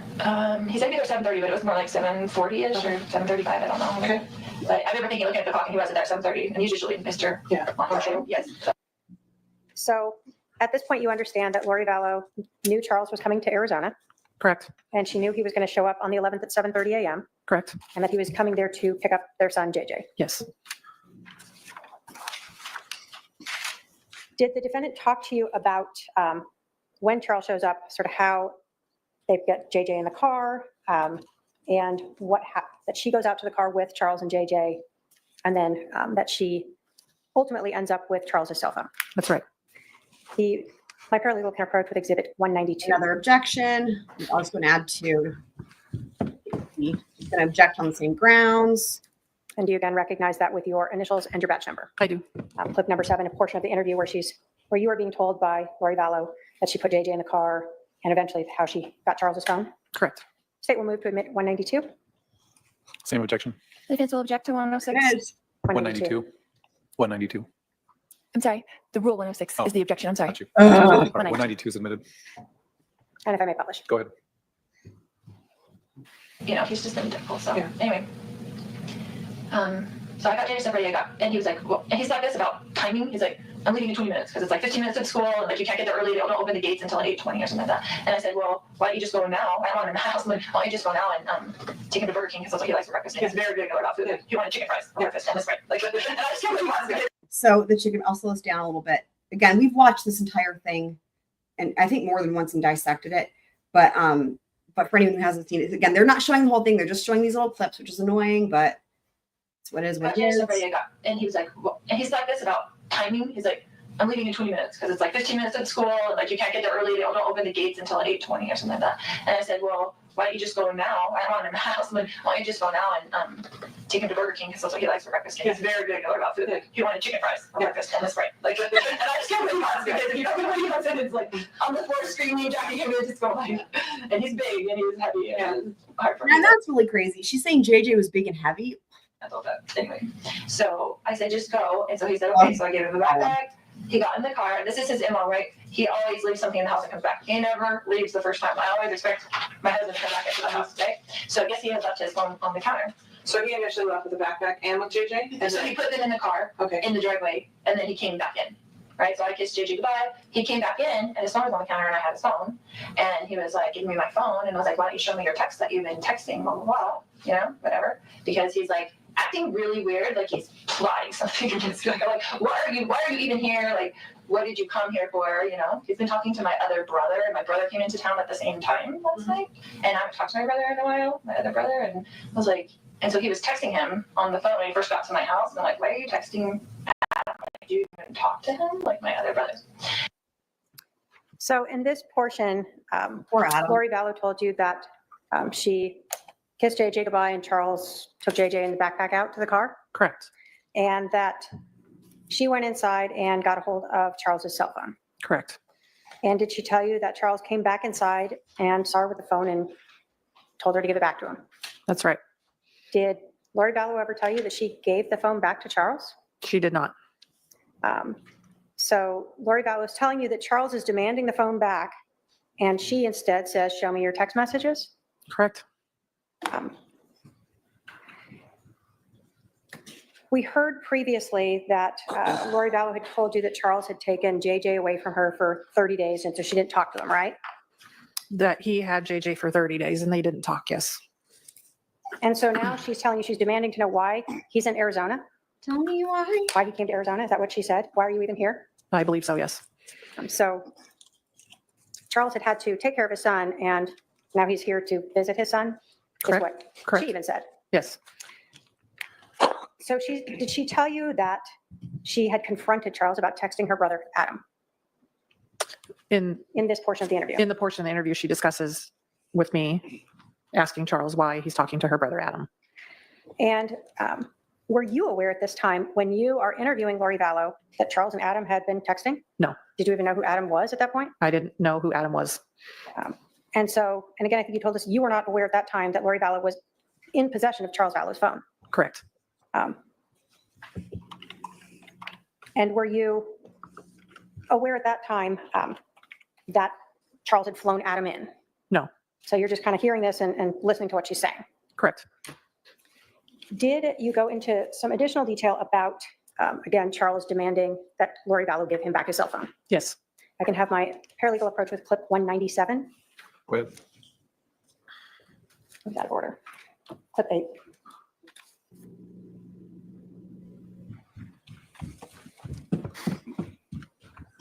Do you recognize Exhibit 197, clip 8? I do. And again, did you initial and put your badge number on that? I did. And did that reflect, again, another portion of your interview where Lori Vallow is describing to you what is going on when Charles Vallow is demanding his phone back, what she does? Correct. State will move to admit Exhibit 197. Same objection. Defense will object to playing the whole video, Your Honor. 197. Yes, 197 is admitted. and if we may publish. Go ahead. Like working. Okay. So this morning he comes back in He and, comes back in, I would give him his phone, he was screaming at me to give him his phone. He was very worried about whatever was on his text that he did not want me to see. And so I was just holding it there and he was screaming at me. And I was kind of walking towards around the house with it so he couldn't get it. He's like reaching for it and stuff like that. So this is the second time that Lori Vallow is telling you that Charles is telling her to give him back his phone, Correct. and she is refusing to do so. Yes. And she advised that she was walking around the house, right? Correct. So he's screaming at her and she's walking around. Correct.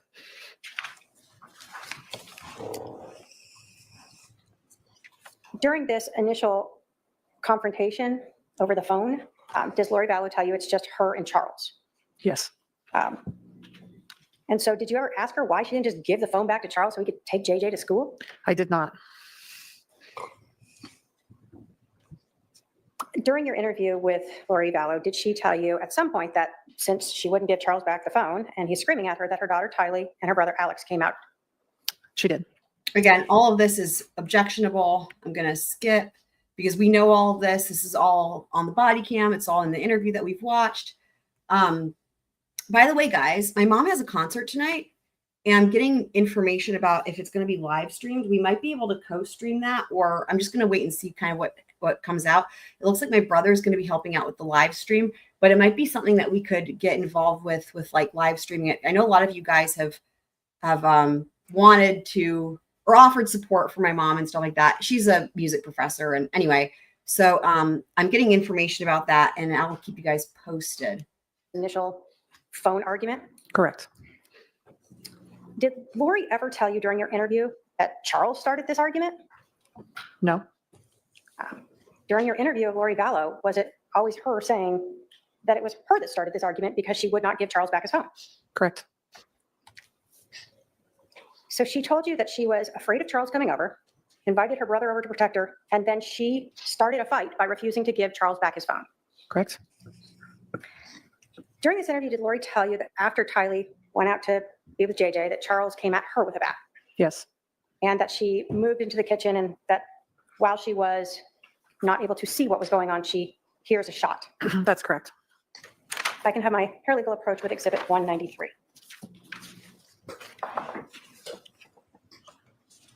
Clip 9. I'm thinking, I'm going to see what my mom says. I might be able to stream it to my account and that way we could do it. Do you recognize Exhibit But 193? we could actually do it like a members only, and that way I could actually give commentary on what's happening and like explain things, and you guys could ask questions. That might be really fun. I do. Did you initial and put out what her brother is doing and Charles is doing and her walking around into the kitchen with the phone? Yes. The state will move to admit Exhibit They've 193. checked on the same grounds. Same objection, Your Honor. All right, 193 submitted. And if we may publish. Go ahead.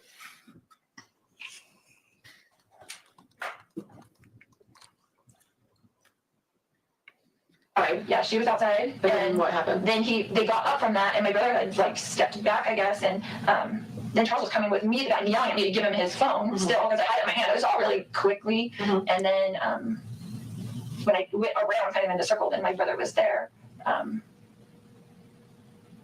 When you said when you were going around and he was coming at you with the bat, Mhm. how was he holding the bat?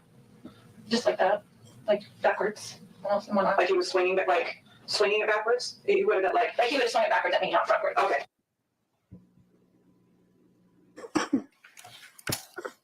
One second.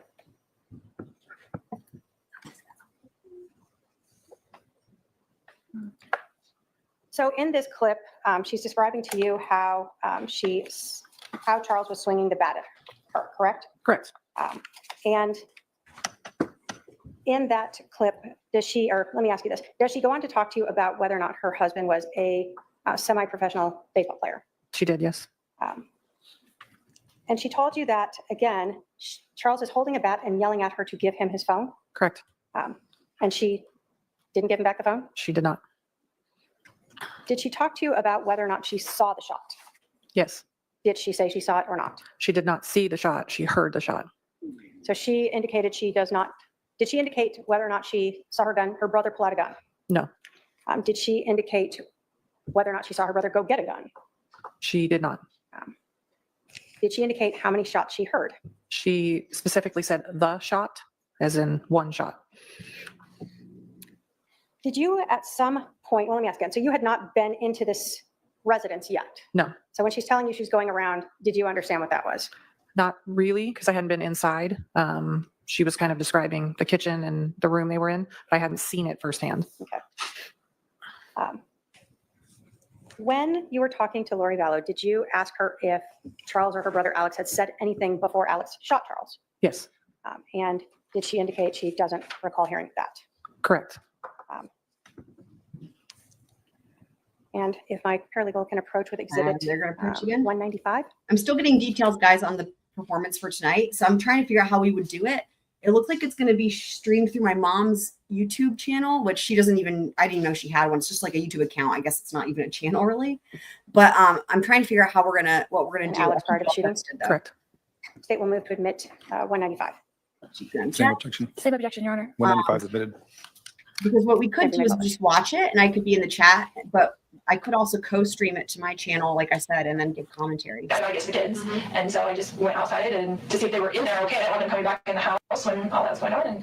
And got Gigi in the car. He was trying to come in and Tylee was like looking at me.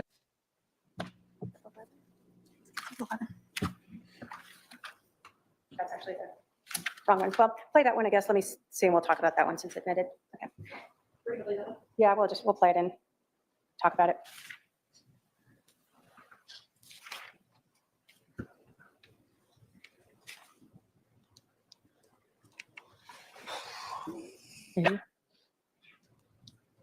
I gotta get to the kids. And so I just went outside and to see if they were in there okay. I didn't want them coming back in the house when all that was going on. And got Gigi in the car. He was trying to come in and Tylee was like looking at me with like the crazy eyes, like what just happened. And I told her to get in the car. Crazy eyes that she says about Tylee. It's just gross, So I right? took Gigi to school and I just left. When you came back in and you saw him on the ground, where was your brother? Did you see him where he was at? Yeah, he was right in front of him. Okay. Like, So in exhibit, what we have is 195.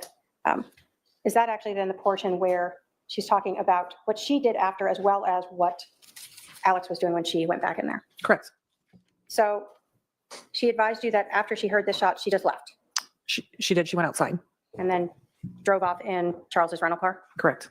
And she told you that when she saw Charles on the floor, Alex was standing in front of him. Correct. Did you ask her to describe any distance of how far away? I did not.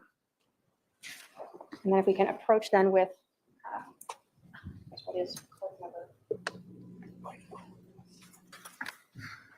What was said before he was shot? Hold on, let me back it up. I think you're referencing this part. Hold on. Where she's talking about what she did after as well as what Alex was doing when she went back in there. Correct. So she advised you that after she heard this shot, she just left She did. She went outside. and then drove off in Charles's rental car. Correct. And she told you that when she saw Charles on the floor, Alex was standing in front of him. Correct. Did you ask her to describe any distance of how far away? I did not. And then if we can approach then with, what is code number? I don't think there's been any testimony at all anywhere about what was said before he was shot. It's really just stories about they're fighting, there's yelling. I mean, again, this is Lori's story, right? Like coming at, Tylee's got the, Charles has got the bat. He's coming at Tylee. There's nothing specific, right? Is stated. Not like, for example, oftentimes in self-defense cases, you'll have somebody say that the person who's the perceived threat says something like, I'm going to kill you. And then it's like, that's a justifiable reason to maybe perceive a threat to use deadly force, right?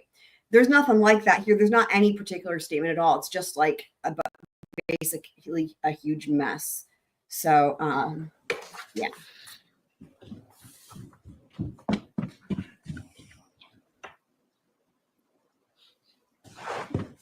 I think that is exhibit 194.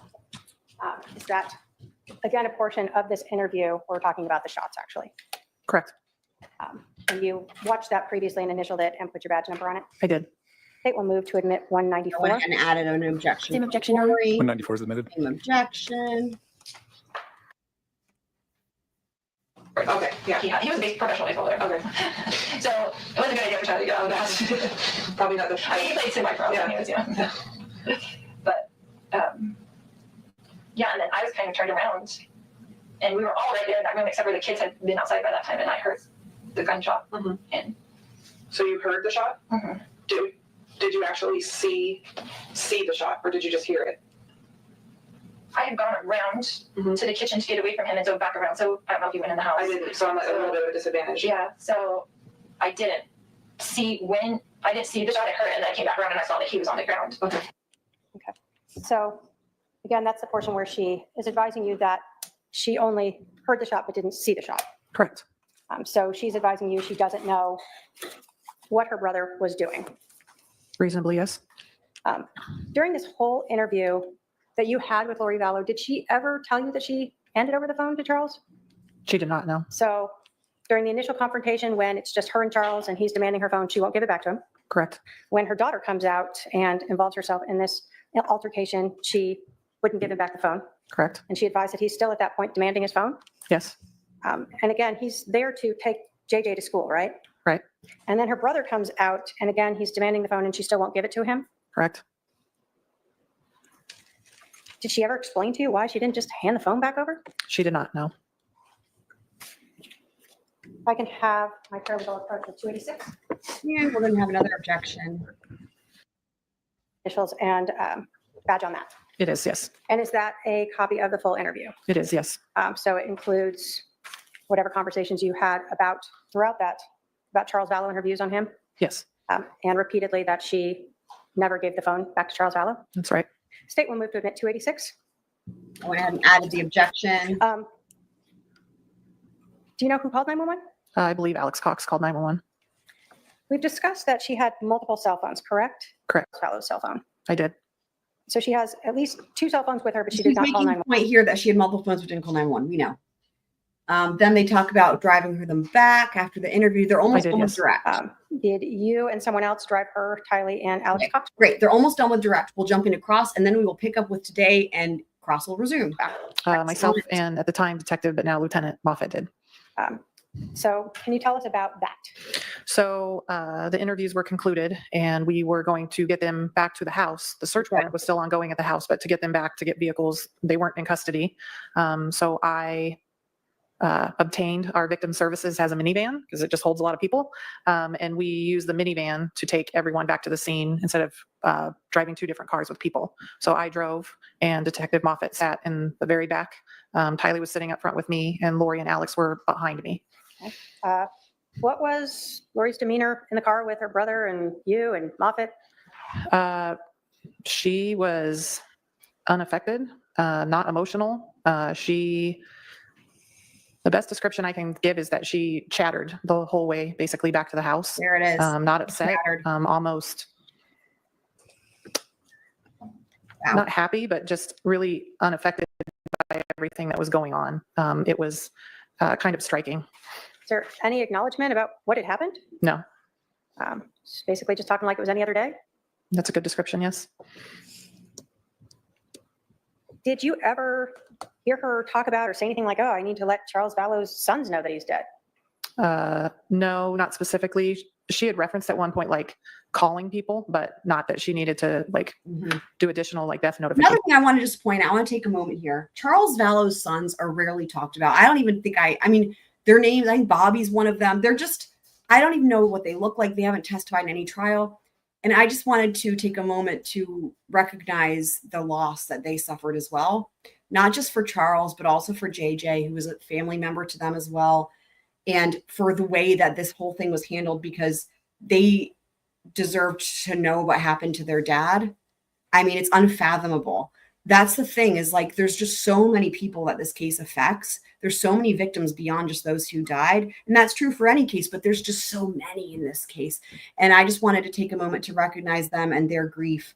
And, you know, I am sorry for everything that they've been through. investigation. When you got back to the 5531 South Four Peaks place, did you see Lori, Alex, and Tylee leaving that red Kia SUV? They did. They left in the rental car. Okay. What did you do initially after that? So that was the first time that I came into the house. I came just into basically the threshold first part of that room. Detective Coons and Detective Duncan were finishing the search warrant, and they were talking about some of the things that they had found. And there was some initial kind of discussion between us, and then I ultimately left because I had a different case to go work on. So I left to go do something else.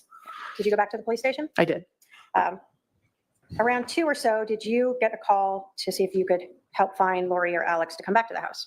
Yes, the detectives that were at the scene that were done doing, they were finishing the scene investigation. They were wondering if I could try to get in touch with Lori or Alex to try to get them to come back to the scene because their intention was to try to do a walkthrough and some additional investigation. So I made a couple phone calls to the number that Lori had provided to me.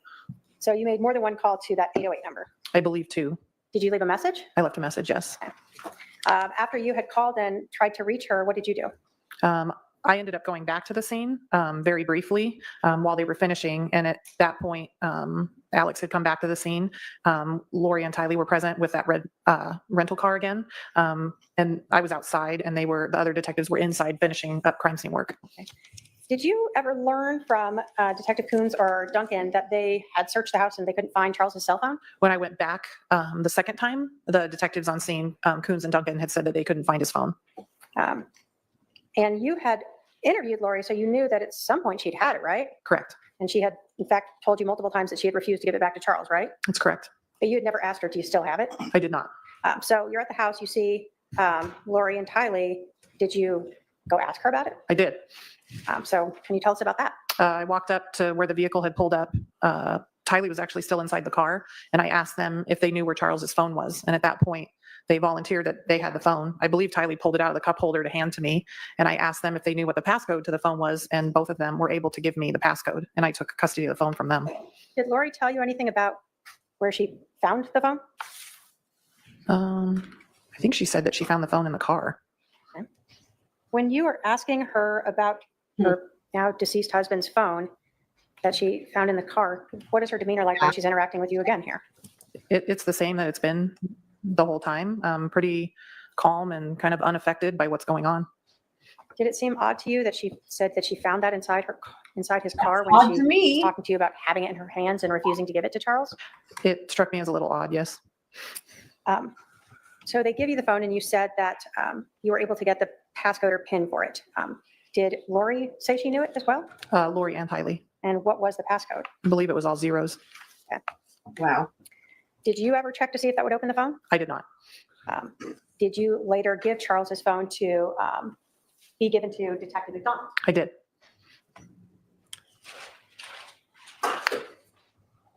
We have a fairly low approach with 245. You remember or Evidence item 131035-1, and it's a cell phone in a black case. And then it's kind of common practice, the passcode's on a sticky on the phone.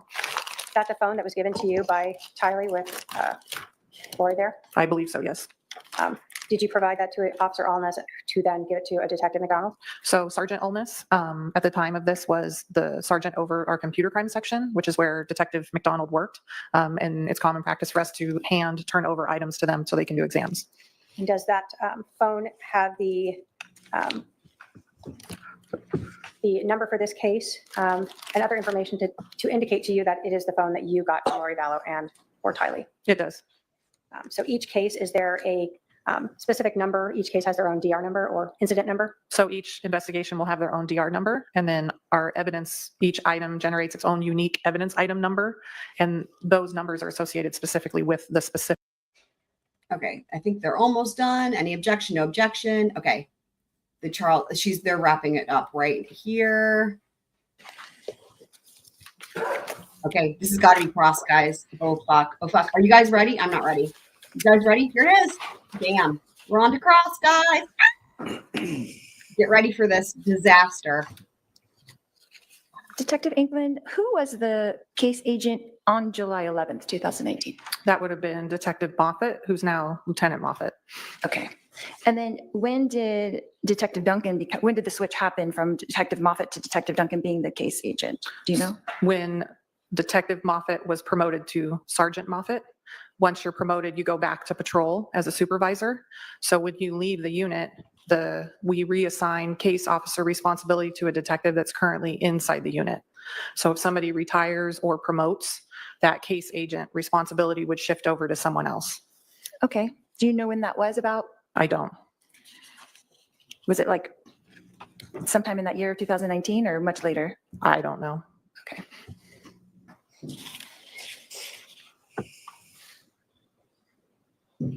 You had talked about when you got the call to come and respond to the house on July 11th. About what time was that? It was probably about 10 or 15 minutes after the initial radio traffic. I just remember I was on the 202 going westbound and my phone rang. And when you showed up, you had stated that Alex was seated on the curb. Is that correct? He was the first time I noticed him, yes. And you also stated that an adult female and Tylee were already across the street when you arrived? No, Oh, we weren't there yet. no. Okay. How long after you arrived did we arrive? I don't know when you arrived. I just became aware of you at some point. I did not see you arrive. You were not there when I got there, but at some point you got there and I became aware of you outside. Okay. But you weren't in the house, correct? No, In the morning? So where were you that you didn't see us coming up at that, in between that time? I was in front of the house. And was your view obscured by something? I don't believe so. So you didn't see us drive up, you just noticed us being there at some point? Correct. Okay.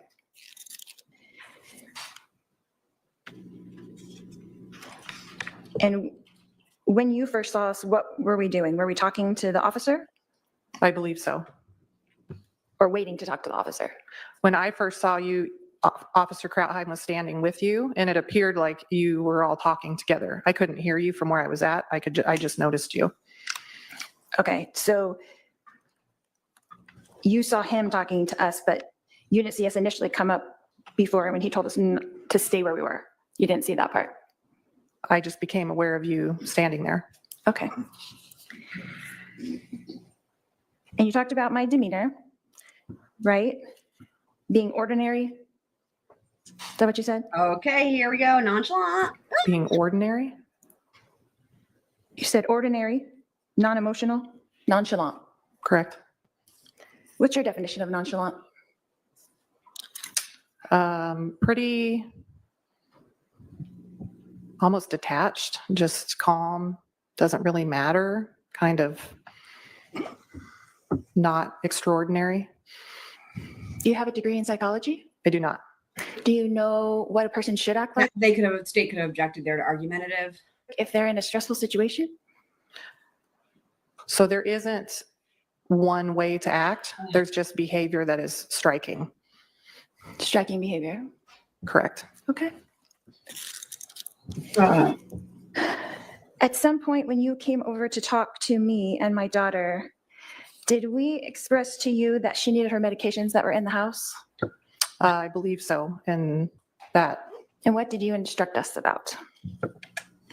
at one point I advised the detectives that were inside of that request, but that a search warrant was happening inside the house. So we would do our best to facilitate people getting things from the house. But the search warrant's going to take precedence to what's going on. Right, so basically that it's a crime scene and we can't really enter, but someone would try to get them for her? Correct. Okay, and did someone go and get them for her? At that point, we did not have a search warrant.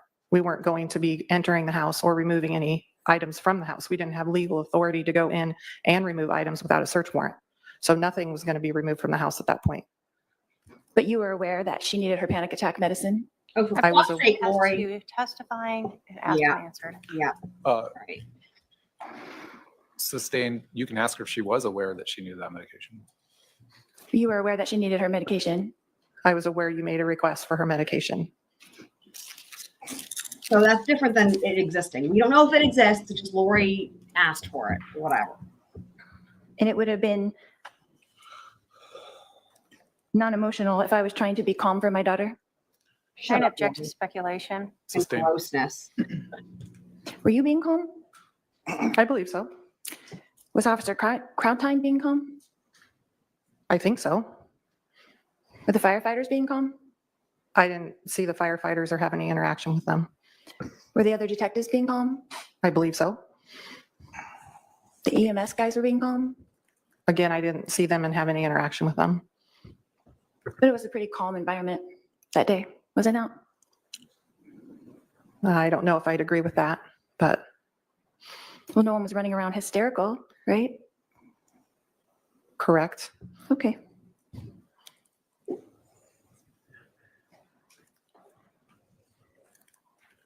The information that you received from the briefing, was that from Officer, is it Krautheim? Sorry, no, Krautheim. Krautheim. Mhm. Okay, thank you. Was Officer Krautheim the one that gave you the briefing on what had happened?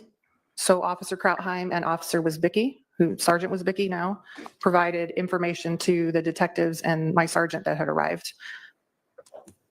And then who briefed you personally? So it's a kind of a collective conversation where the initial information is provided and then we start doing assignments, basically.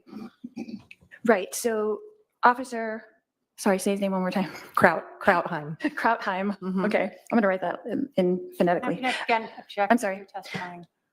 So he was wearing a body cam, is that correct, that day? Officer Krautheim. Correct. And so was that briefing on body cam? I don't know. Now you talked about the death notification to me and to Tylee. You said that Tylee and I were in the van. Is that correct? Correct, when I came over to talk to you. And who was with you? My sergeant, Sergeant Lockwood. And was Detective Moffett not with you as well? He was not. And so you had stated that you had asked me to get out of the van? Is that correct? I was trying to get you to come, my intention was to get you to come out of the van. And then you made a statement that you were there, you already knew. What did you say that made me say that I was already there? I was asking you to step out of the van. And you said, I was there, I already know. I already know what. That Charles had died. I was trying not to tell you in front of your daughter. That would have been nice, but that wasn't the point. How did I know you were coming to give me a death notification? Can I object to speculation? Sustain. Did you notify me that I'm going to give you a death notification? I don't want to do it in front of your daughter? What did you say? It would be slightly redundant to tell you I was doing a death notification if I didn't want to tell you in front of your daughter. Why would I say to you, I already know? Sustain, that's the form of the question calls for her to speculate about your state of mind. So did you speak to me giving me a death notification, or was it Lockwood, sorry. Who spoke to us? We were both involved in the conversation. And what was said to us? You said that you were there and you already knew. And at that point, shortly thereafter, I asked you if you and Tylee would come back to the station to do interviews so I could talk with you. You asked us if we would come, or you said we're going to go down to the station and interview you? I asked you if you would come. It was a consensual contact. It was a voluntary interview. And is this on body cam? I did not have a body cam at the time, no. Did Lockwood have a body cam? He did not. He was assigned to investigations. So we voluntarily went to the station, is that correct? Correct? And you drove, is that correct? I did. And it was a 20 or so minute drive. About that. And we arrived at the station and you separated us into 2 rooms, is that correct? Correct. And did you ask me permission to speak to my minor daughter? I indicated to you that I wanted to interview both of you and that we would go do the interviews in the Family Advocacy Center. And what is the protocol for interviewing a minor? It depends on the circumstances where you're interviewing them. Okay, and are you a certified forensic interview of children? I am. And so would that be something that you would ask the parent if you could interview the minor child? It depends on the circumstances. Okay, and did you ask me? I did not specifically ask your permission. Did you asked Tylee if she wanted to be interviewed. I'm going to object to hearsay. Well, the question, I'll overrule the objection. The question is, did you ask Tylee, yes or no? We're up to I did at one 113 point ask if I could speak with objections. her. Did either of us know that we were being videotaped? I don't know. Were we told that we were being videotaped? No. I know, right? Yeah. She is so rude. At that time, when we entered into the rooms, you left Tylee in there alone and came in to interview me. Is that correct? Correct. And how long was that interview that you and I had? I think it's about 35, 40 minutes, maybe a little longer. And so that whole time, Tylee was in the room by herself, Correct. not knowing she was being videoed. Correct. I don't know if she knew or not. And without her medication. Correct. I don't know, but I believe so. And I was worried about her, if you recall. Is that correct? Objection to relevance. Sustained. Do you always wear your gun when you are doing a forensic interview of a child? The majority of the time now, yes, because my assignment's different. When my assignment was in our family violence unit and I was doing forensic interviews of child victims, then no. Did you treat us like we were victims that day? Actually, yes. And did you think that wearing your gun might be intimidating to a child? No, given her age, no.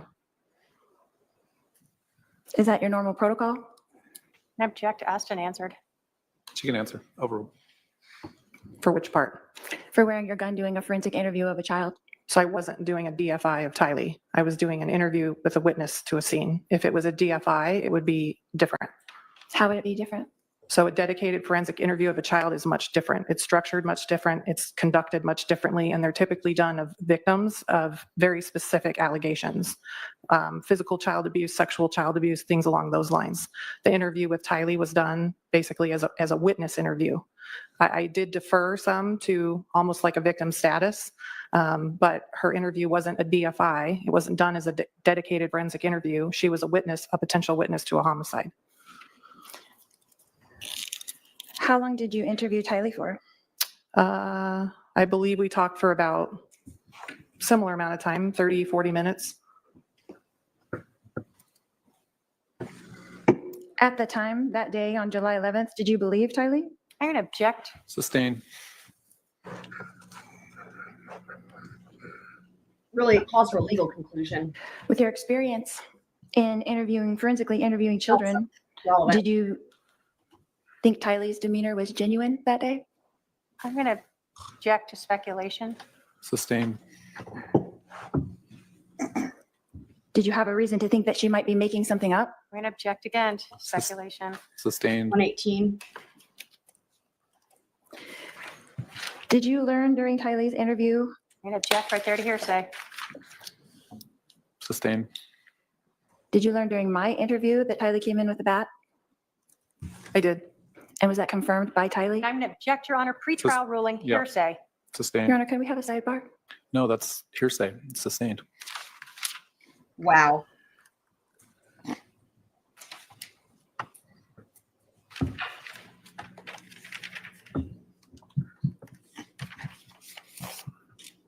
Wow. At the end of our interviews, Detective Inkland, where did you put us? You stayed in the Family Advocacy Center until we were ready to leave. And did you put us in a room with a victim's advocate I did. and introduce us to her? I did. And we spoke to her? I believe so, yes. And then after however long that was, then you came in with my brother Alex, is that correct? We met them outside of the Family Advocacy Center, and then we left to go back to the house. And you stated that I chatted the whole way back, is that correct? You did. Oh, Lord. It wasn't Tylee and Alex chatting the whole way, it was me specifically? You mostly. It wasn't me just looking out the window and them talking to you? I'm going to object to asked and answered. You can answer. Overruled. You can answer. Can you ask it again? It wasn't Alex and Tylee speaking to you and me just looking out the window the whole way home? No. And then when we got back to the house, what happened then?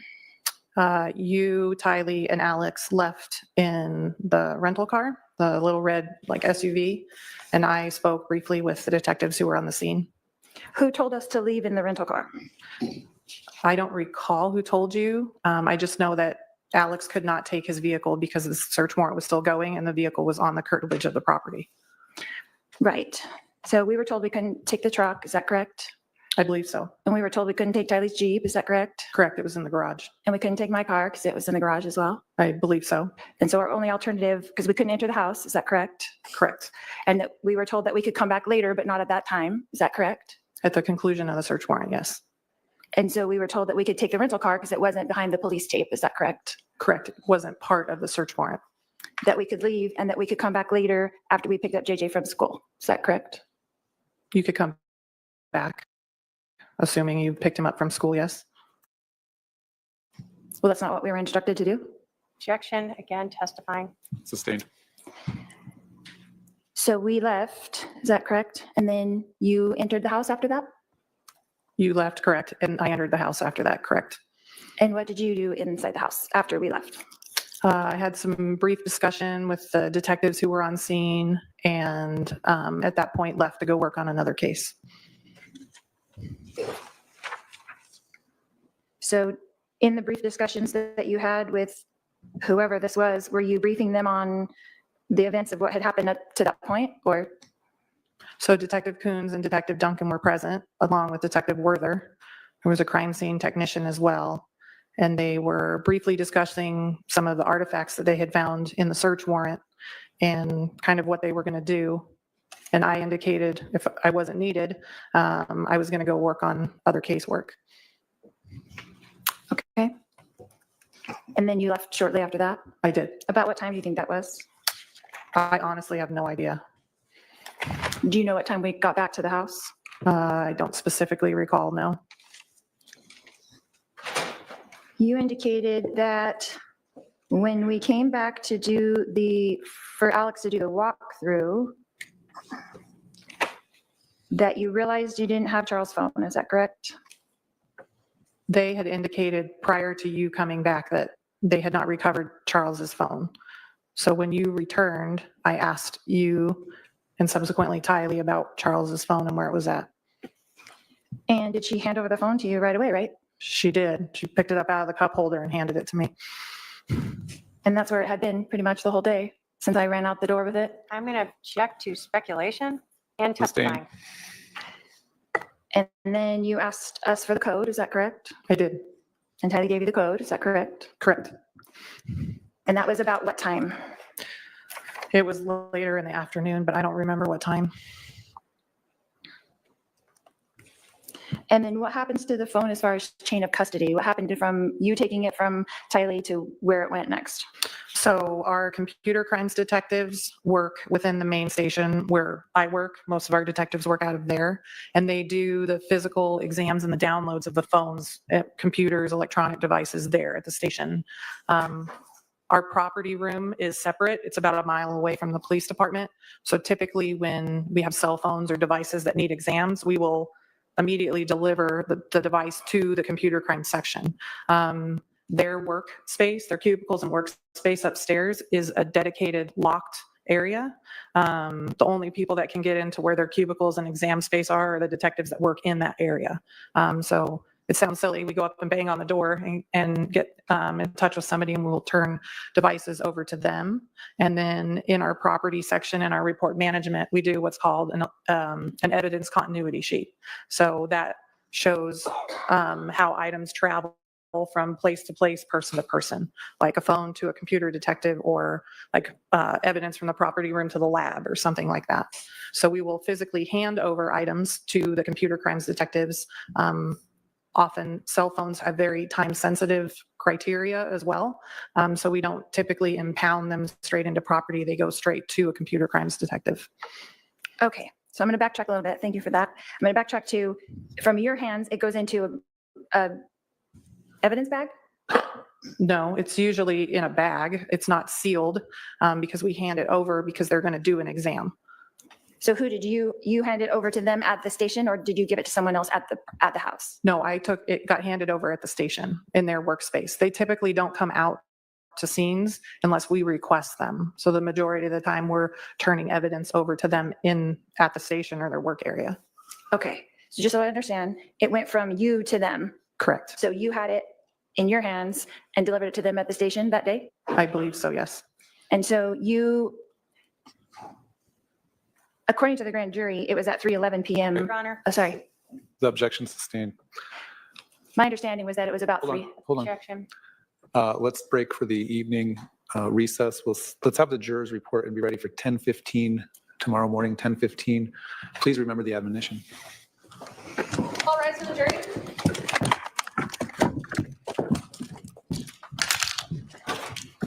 Hey guys, I'm gonna roll the outro and we're gonna redirect into, actually, hold on, they might put something on the record. Hold on real quick. Let me see if they put anything on the record.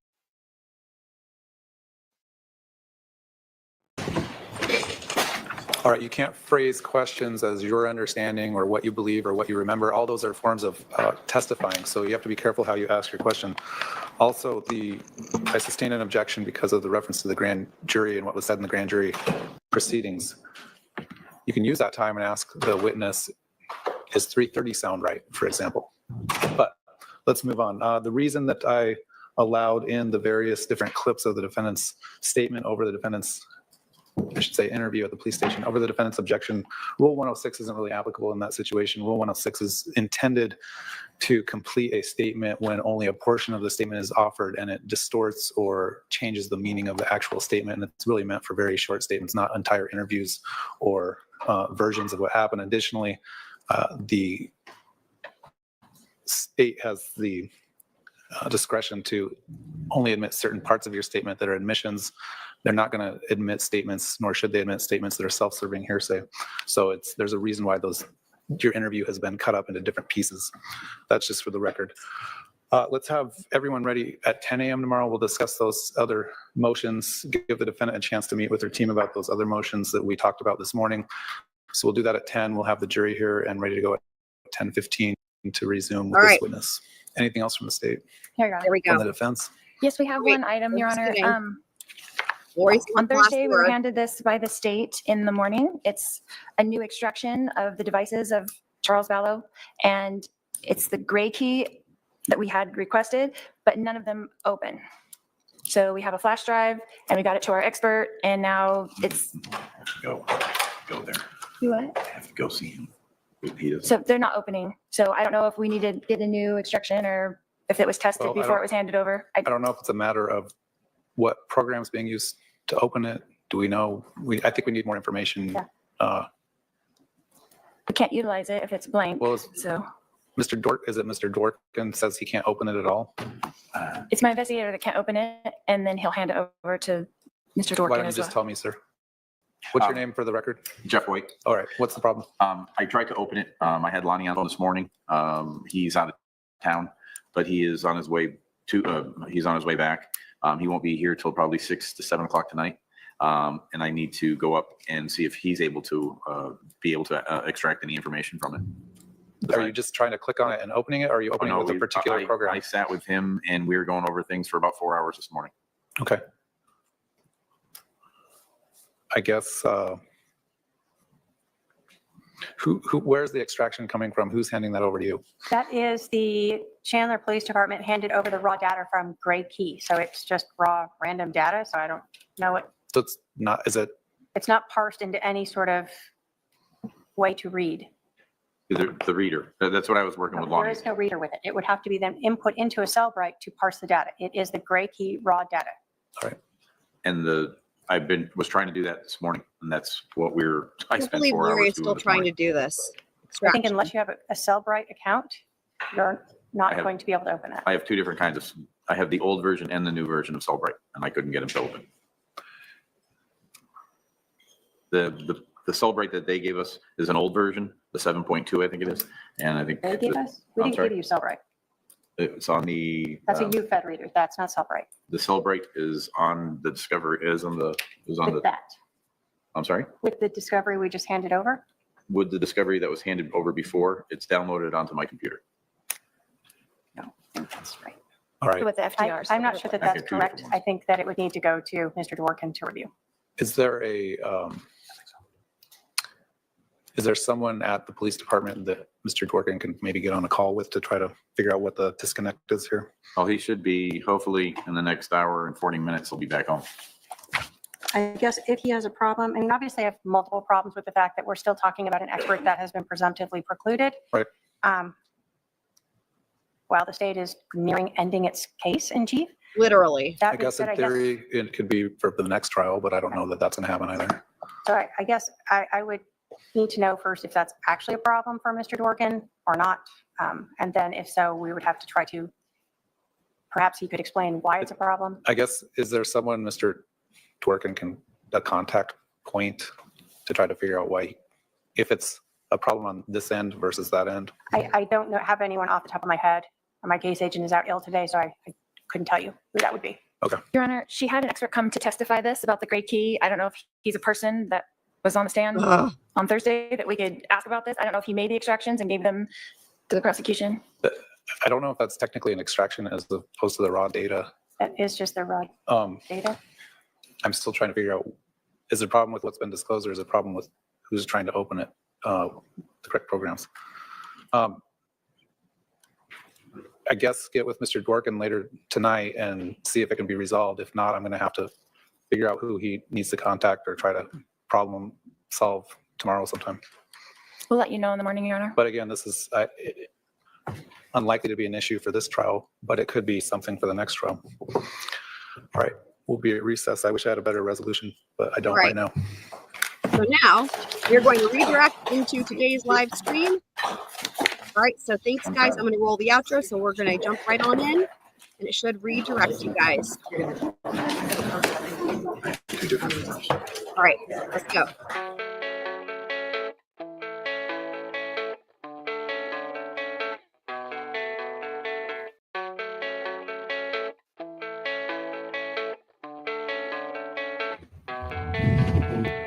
All right, guys. Oh.